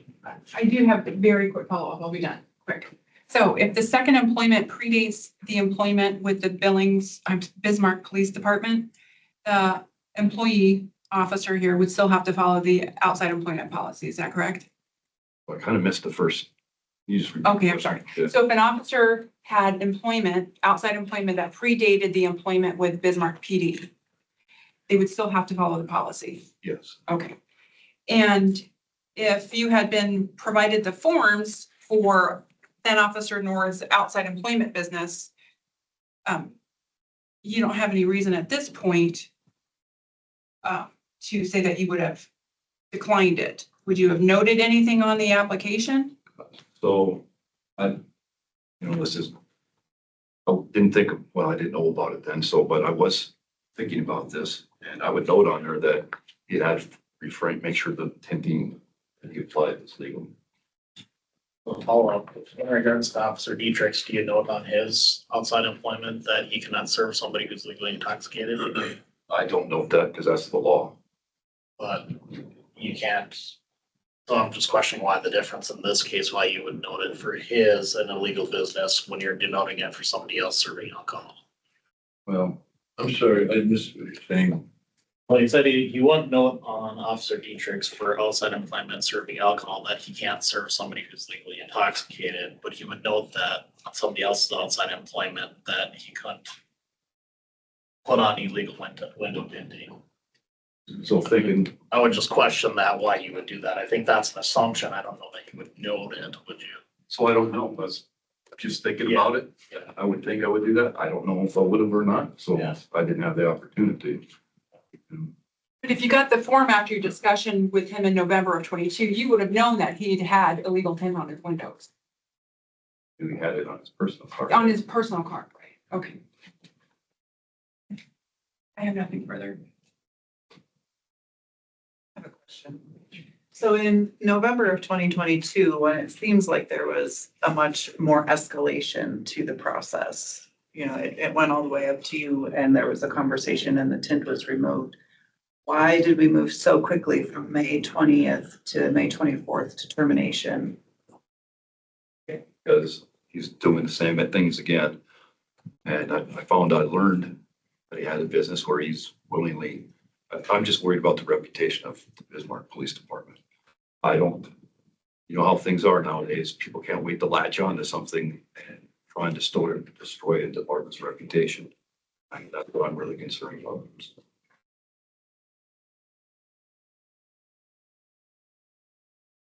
For any more information that can be elicited from any other individuals present, otherwise who need to be brought in. If not, I'm going to bring to close that portion of this session or the information? I just have one question probably for Leanne, it's HR, so. Chief identified that he sought, representation from you and John Holmes. Why wasn't it recommended for progressive discipline, knowing that the city follows progressive discipline? Well, I think it's just what the chief was saying. The individual had indicated they had no problem putting tint on that was in violation of the law as an officer. But we knew that in November of 2022. Any further But it questions? was a second offense, right? I mean, But first, it's really not, because it's not documented. There's no progressive discipline. That's right, I need to do that. Or what else? So I said, they're saying it's a second offense, but it's really not because there's no documentation of discipline from that point period. So no documentation discipline is, can be formal. There's guidance, there's counseling. I mean, I guess how serious would an officer feel if they had an issue that went up completely to the chain of the chief? Would they feel, even if it wasn't written down on paper, that that was pretty significant? I can't answer that. What does your policy say? You're just, I'm just wondering, because like ours, when our policy is very specific that it is written. And I don't know what it says. I'm not disputing whether Yeah. 2022 was Yeah, formal level. I understand the process here, but I have to deal with the policies as we see them here, not what others have had or. But we don't have that policy. We don't have a copy of their progressive discipline policy. and that's what we're asking. Right. That's what we're asking, is to see their. Is it possible to get a copy of it? And let's go to that point. But comparing what you don't have to what you do know is, I think, outside the boundaries of what we're trying to do here as a commission. I'm again trying to get to a point. Are anybody else have a reason other than we need to get a copy of, or would like to see a copy of progressive discipline? Why we wouldn't close the evidentiary elements of this particular hearing so that those who are part of the commission charged with the responsibility of deliberating may deliberate. I don't have I would ask that the evidentiary portion be closed. The city doesn't have any further witnesses. I do have my very brief argument that I withheld from the beginning. And so we can, I would love to hear them. okay, I'm I have gonna, been waiting to hear them. you know what, me too. Yes, so Okay. let these begin. And by the way, we would want to offer Jesse the same. Well, Right, he had his argument at the beginning. I withheld mine to the end. So, I mean, I will leave that to your discretion, of course, as the chair. I will offer him the opportunity to have somewhat abbreviated portion of time that you have. Okay. The clock has begun. Okay, here we go. So I'm going to argue, of course, that the city's has shown cause to terminate Officer Nord's employment. First, there was a conformance to traffic laws. The policy states that employees will obey all traffic laws of the state in any local jurisdiction in which the employee is present. We saw that from the policies that Officer Nord admitted and signed. So he knew about those policies. He knew about the oath of office. He was in violation twice of North Dakota's tent law in November 22 and May of 24. The idea that just because it wasn't registered here does not matter. His vehicle was going to stay here. It was illegal in Minnesota. It was illegal here. He acknowledged that the tint on the vehicles was too dark. At the beginning in November, he told Lieutenant McMurray and VC Ziegler that he would not remove the tint and that he does not enforce the tint law. Instead of agreeing to remove the tint willingly, the chief had to instruct him to remove the illegal tint. And that's where it should have ended at that point. And Officer Nord even testified today that it was a dead issue in November of 22. However, it clearly continued because in May of 24, again, we see Lieutenant McMurray noticing the tint on the violation. Again, supervisors had to get involved. Like I said, the policy said that it has to be in compliance with local jurisdiction.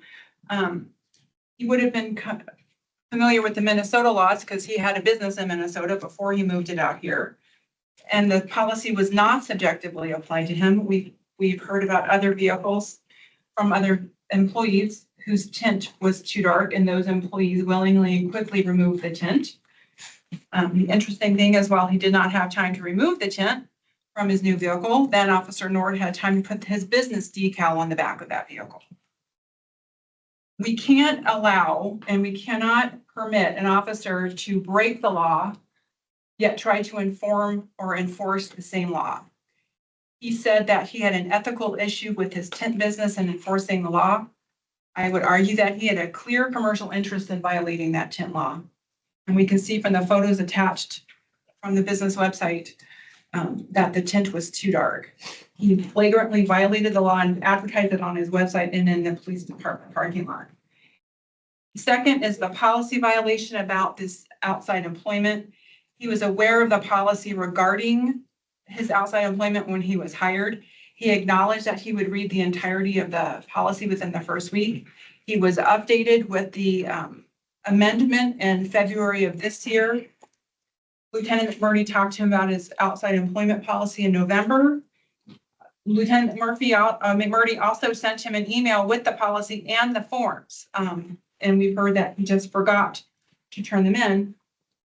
I think there's a problem with that because every time he puts a tent on a window, he should have known that he was in violation of the outside employment law because he had filled the forms out. He had months to turn them in or over a year and did not. He's expected to conform with policies. He's never did. And he's most concerning is, as we've heard testify, he's told 2 supervisors that he would not enforce the tent law. We also have this issue over progressive discipline. I'm going to argue that there was progressive discipline. In November, 3 supervisors, including the chief, had to talk to him about removing the violation. Whether or not it was written down, those people in that room knew what that was. That was telling him what to do because he had violated the directive from his lieutenant and from the DC. And then the chief had to get in, and only at that point did he agree to remove the tent. And at that point, it should have been done.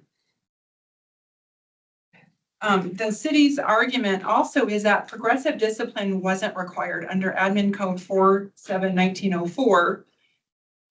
You do need to do progressive discipline unless an infraction or violation of a serious nature is committed, including insubordination. I would argue that there was clear insubordination when he could have been polite about it, but he was insubordinate to his at least 3 commanding officers. And telling police department officials, management, that you're not going to enforce the law is a serious infraction. And I think right there's enough for his termination. An officer doesn't get to pick and choose which laws to enforce. He may have discretion and how that violation is handled. Again, we've talked about a verbal warning, a written warning, arrest, charge up to the prosecuting office to determine the appropriate manner. But that doesn't mean the violation can be ignored. I'm also going to challenge his argument that he was factually innocent of the policy violations. We've addressed that. I have addressed that issue earlier. It doesn't matter where the vehicle is registered. The tent was illegal in North Dakota, even under the policy that he may purport is the BPD policy about other states. He brought that vehicle across the state with the intention of having that vehicle in the state. That vehicle needed to be in compliance with the law the moment it crossed the state line. Other employees had illegal tent on their vehicles. That was addressed and their tent was removed. He knew about the policy. He was reminded of the policy. In November, he started to fill out those forms. Again, they weren't turned in. And there's an argument that he wasn't informed that violation of a policy would have a disciplinary component. I would argue that there is no other point to the policy, that if you're in violation, there's going to be some sort of discipline to it, because otherwise, why have the policy? The city's argument is that his termination was lawful. The termination was for cause. An officer blatantly saying he would not fulfill the basic requirement of his job is such a serious nature that progressive discipline wasn't necessary. And there certainly has been no denial of due process. Here we are after 3+ hours. So I'm going to ask this board to uphold the city's decision to terminate. And with that, quick run through, the city will rest. 7.5 minutes. Mr. Chairman, Less than that. members of the commission, first, I'd like to point out as the chairman did at the beginning of this hearing, the basis for termination is clearly outlined and limited to that which is identified in cities 72 and 73. I'm sorry. You attributed that to me and not. Other than to suggest the purpose of this hearing was to listen and to bear. And a few more words there than I might have spoken, okay? Fair, okay, so the purpose of the termination is specifically identified. For due process to exist, a person must be notified in writing of the specifications on which the termination is based. So we've got now, in closing argument, for the first time alleged insubordination. And so I submit to the board and, that there are some red herrings here. There is no allegation of insubordination. There is no allegation of disrespectful conduct towards supervisors. There's no allegation of failure to follow a lawful order. There is evidence to suggest that when he was ordered to take the tent off in 2022, he did. When he was ordered on May 20th to remove the tent from his new vehicle, he did. That evidence, I submit to you, that is established. But there's no allegation of insubordination, no allegation of disrespectful conduct, no allegation of breach of duty or refusal to exercise discretion to initiate traffic stops based on tent.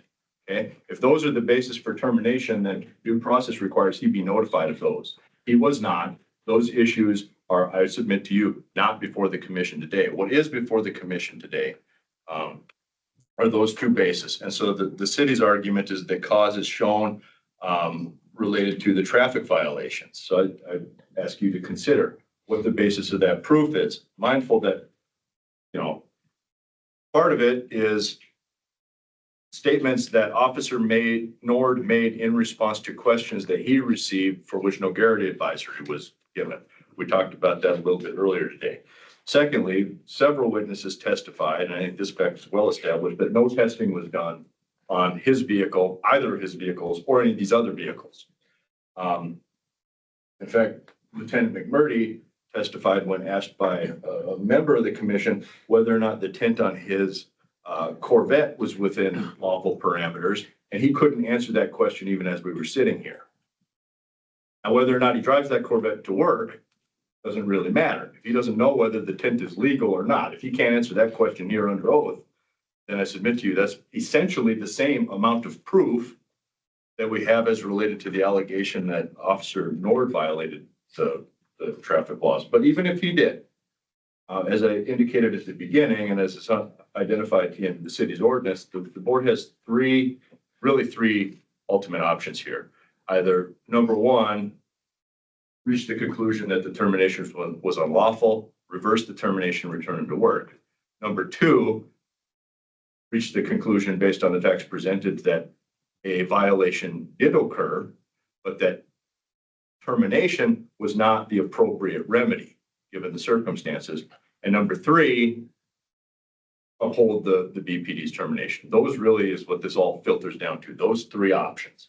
And so I would submit to you as related to the conformist to traffic laws allegation. First, that admissible evidence in the record doesn't support that, but let's be honest with ourselves. And my client told you the same thing. He knew. You're doing a great job, but you now reached 50% of the time that she had. You've heard what you're having to say. I understand, and I do understand our charge and our three options. If there's anything more that you wish to add to that, I have an obligation to my committee, this commission, to begin to take some deliberation. Okay, and you've done a very good job, and I think that you have spoke well on behalf of Officer Nord and Officer Nord. We have done our darndest to listen to you. I hope you can at least say you were listened to. Okay? And whether or not you had 100% of all of our attention or whatever, I can't verify that. But we have done our damnedest to give you that you've been listened to. Now we need to make some decisions. And whether or not they're fair, you're welcome to sit because this is an open meeting. We need some time to deliberate, and the time has not come for that. I apologize. Yeah, if may I I finish my argument? I can, I Go for it. okay. A couple of other things, it's also covered in the brief, things to keep in mind. We've talked about the outside employment, that's all briefed up. We've talked about the confinement traffic violations. That's all briefed up. We've talked about the state constitution and it's briefed up. I think there is a very legitimate legal question of whether or not that policy provision is in line with the Constitution. Also, the state law requires that an employer not discipline an employee for lawful outside conduct. We've now had testimony from many officers that outside conduct was in fact lawful. Disciplining him in violation of that violates the state law. We've talked about progressive discipline, and it's my understanding that the city may be providing now a progressive discipline policy, but I think it's also important that this board take a look at the law. I apologize. I'm taking a little bit of license here as chairman. I'm listening to what you're having to say. But now you've crossed the line that I would like to have that nobody else has talked about. It's called the oath of office. The oath of office that this young man took said, and is obligated to say, he must be sworn in as an officer to take an oath that substantially complies with the following. The officer will uphold the Constitution, the laws of the United States, the Constitution, the laws of the state of North Dakota, the laws of the community that the officer has been entrusted to enforce. The officer will not betray the officer's code of conduct, the trust of the fellow officers, or the trust of the public. That to me is a significant factor. That was an oath that this man has taken several times. Okay, that to me has a bearing here. I need to get my committee to that point. And I assume you do a very good job. And I've seen you do good work. I just am now literally begging you to let me have my committee so we can make those choices that need to be made. All those things are significant. But at this point, unless there is some other reason the commissioners would like to continue this process, I'm going to ask your consent, commissioners, to move to the deliberation state. You consent? Cole, you consent? Sure. All right. With that, thank you so very much, all of you. Again, I'm not going to ask that final question, Officer Nord, until such time as we have reached those deliberations. But at this point, we normally then go around the table and say, what are your feelings? We have three options. There is a fourth. No, we can do the Wishick answer, which is do nothing and go have sausage. No, we don't have that. I took it off the table. Yeah. You had me at food. I know.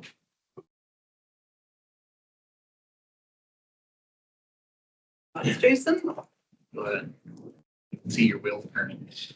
that's what I want to listen to your thoughts.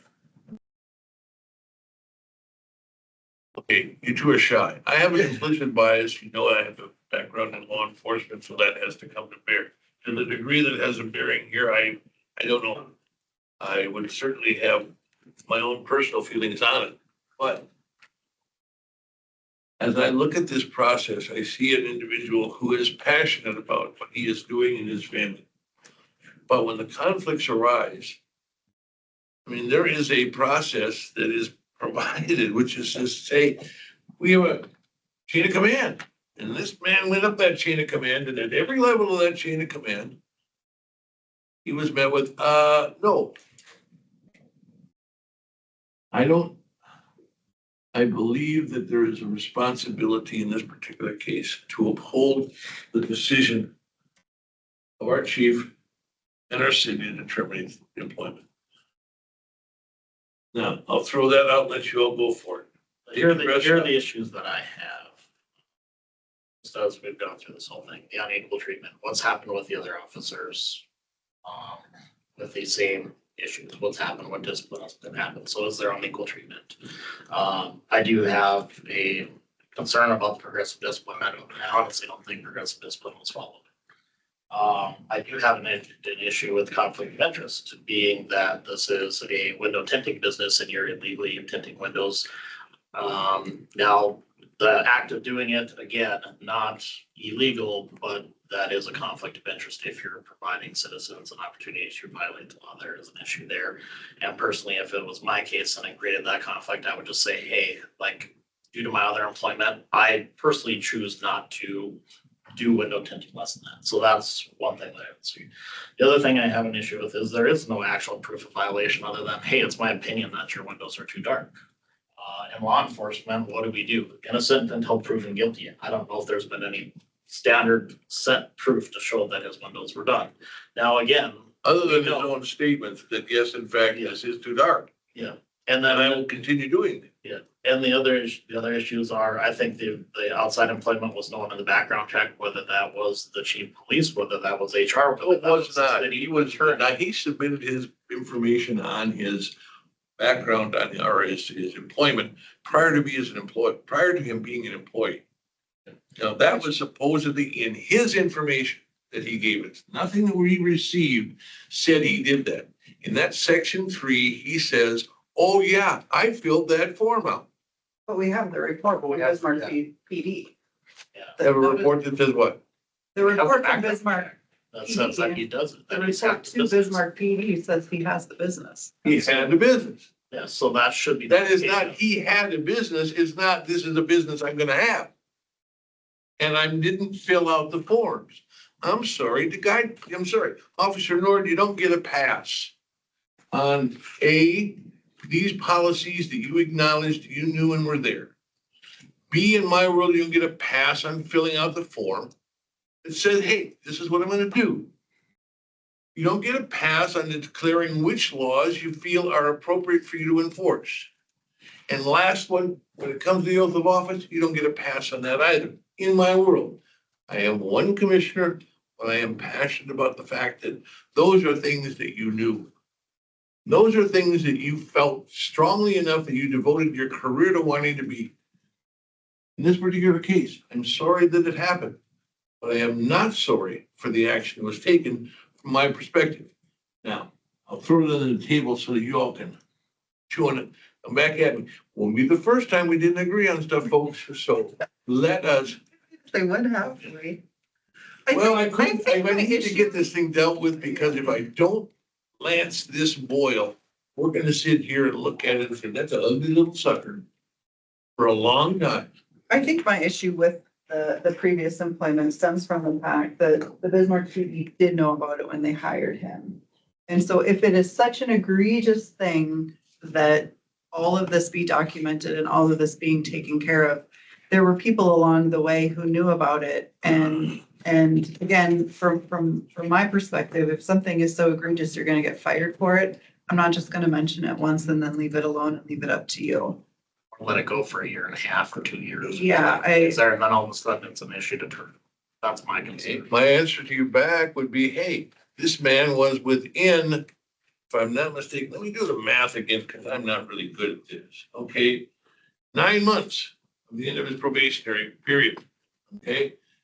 They knew in November of 2022, he had. That's right, He had a 24. similar, he was on probation. He would have been an at-will His employee. probation ended on the if I'm not mistaken, his probation ended on, isn't it the 24th of August? That's when it was signed, but it would have been August 15th. But in I'm sorry, November, 3 days. in November of 2022, we had the same series of events where they claimed they didn't know about the. So he was given grace then. So what would be the expectation that we would go immediately from the 20th to the 24th of termination? I'm sorry, If the they- 22nd? May 20th to the 24th. So in November, in November of 2022, it went all the way up to the chief. Chief said remove it. He did remove it. At that point, there was, it looks like limited conversation about the second job. No discipline whatsoever. And we talked about it and we weren't gonna do it again, right? And then 18 months later, he buys a new car.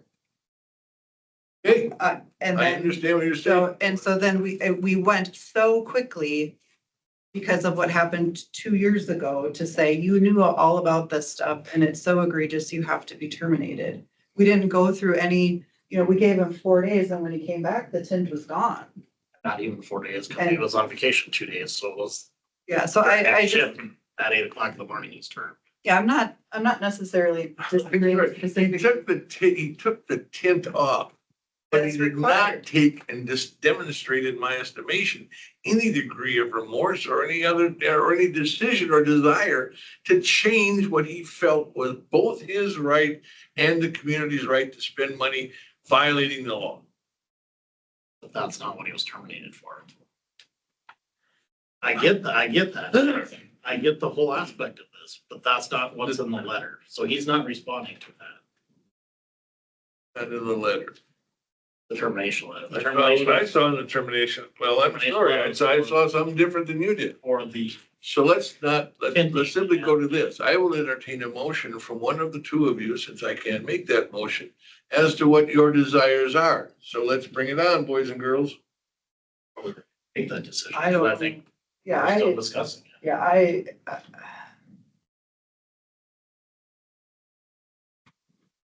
if we have to make a decision right now without any further discussion, I Let's would. go for further discussion if you want it. I'm just simply saying that this is the process. This is where we're at.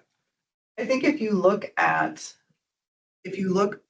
to 2022 and the series of events that happened there, and I understand the concept of that could be considered the first step of the progressive discipline process. You have 18 months where he was in compliance with half of it. And he bought a new vehicle. And I don't know about everybody else at this table, but I don't get a new vehicle that often. And so the first thing I'm worried about is not necessarily the tint, especially when you take a look at the Minnesota law that says they can't sell it illegally tinted. Now, should he have known? Maybe coulda, shoulda, woulda, but we can't assume that. We can say, oh, absolutely, he I knew think we 100%. can't assume that because he has an obligation to know what the law was. And he told us he But- knew the law beforehand. Does the dealer in Minnesota not also have an obligation under the law to comply Not with? in this table, he doesn't, because he's not here. But why is one entity allowed to break the law and be given grace and he's not? What do you mean one entity's been allowed to So break the law? he bought the car from a dealership. The law that we were given says that Minnesota will not sell a car that doesn't have properly tinted windows. So he bought that car. Now, should he have looked at it and said, oh, that looks awful dark? Maybe. I have no idea. I know that when I bought my last new vehicle, I still couldn't tell you what the tint is on the windows of my minivan. I would assume they're legal. No idea. So he got a new vehicle. Again, they told him on May 20th, as there was a group of people who were out of compliance to get into compliance. The other 3 people were given at least some measure of grace to get into compliance. He was not. One of the people were given a measure of grace, taking the same time frame that he got to change their tint, right? Is And- that right? And they changed their tint and they're still employed. None of them, from what I understand, were even given any sort of verbal, any other warning that they shouldn't do that. So he complied with his directive to not bring that vehicle to work with illegally tinted windows. He didn't. He drove a different vehicle. Which then had tint on it. No, the vehicle that he brought. In the pickup truck, he did. So on the 20th, he was told, I don't want to see that pickup parked, driven to work with the tint on it. On the 21st, when he came to work. So he complied. He took the And then tint off. the next day when he came to work, the windows were still tinted. He drove a different vehicle. The next time he brought that vehicle to work, he was in compliance with what was told to him by That's Gardner. correct. So then he was terminated for following what he was told, which was do not drive it do not bring it to work with those windows tinted. I don't know that my timeline is the same as yours on that, but If you look at On the email on May 20th, he on was May 20th, directed to remove the cameras. On the 21st, he drove a different vehicle, AKA maybe his spouse's vehicle. And then on the 24th, he was on the second and the 23rd. in advance of that, almost a year, that he wanted that tint issue dealt with, didn't he? And he didn't. and it was on the vehicle in question. Yes. It's not the same vehicle, it's a different vehicle. The incident on the 22nd, or the 2022, an incident on 2024 are 2 different vehicles. I will say from February or January when you bought it to May, you probably had time to check the window and get it tinted. But when he was told not to bring it to work on May 20th, Now going to an area, and they're fine. That's why we have a commission, and that's why we have people's perspective. I've offered you mine, thrown myself out and said, this is what my feelings are. I need you all, because my vote would be that we uphold it. If you have a differing vote than that, or if you feel different than that, or if you agree, how much more time do you want to debate this? I would say I would go with option 2, where they didn't have cause to terminate, but they had cause to discipline. Right now.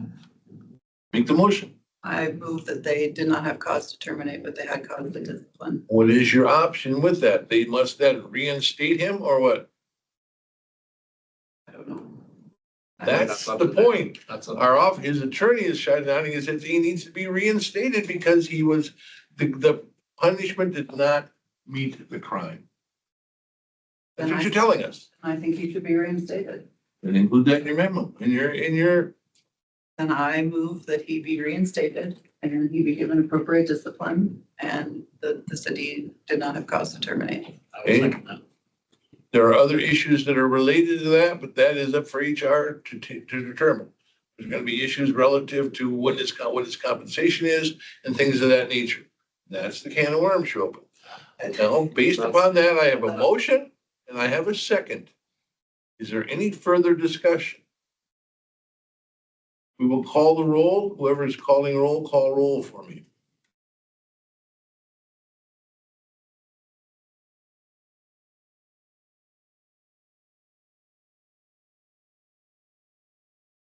Oh, that's me, yes.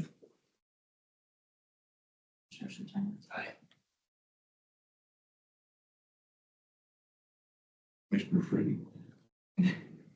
Nay. Thank you, commissioners. You have done your jobs. You've done your due diligence.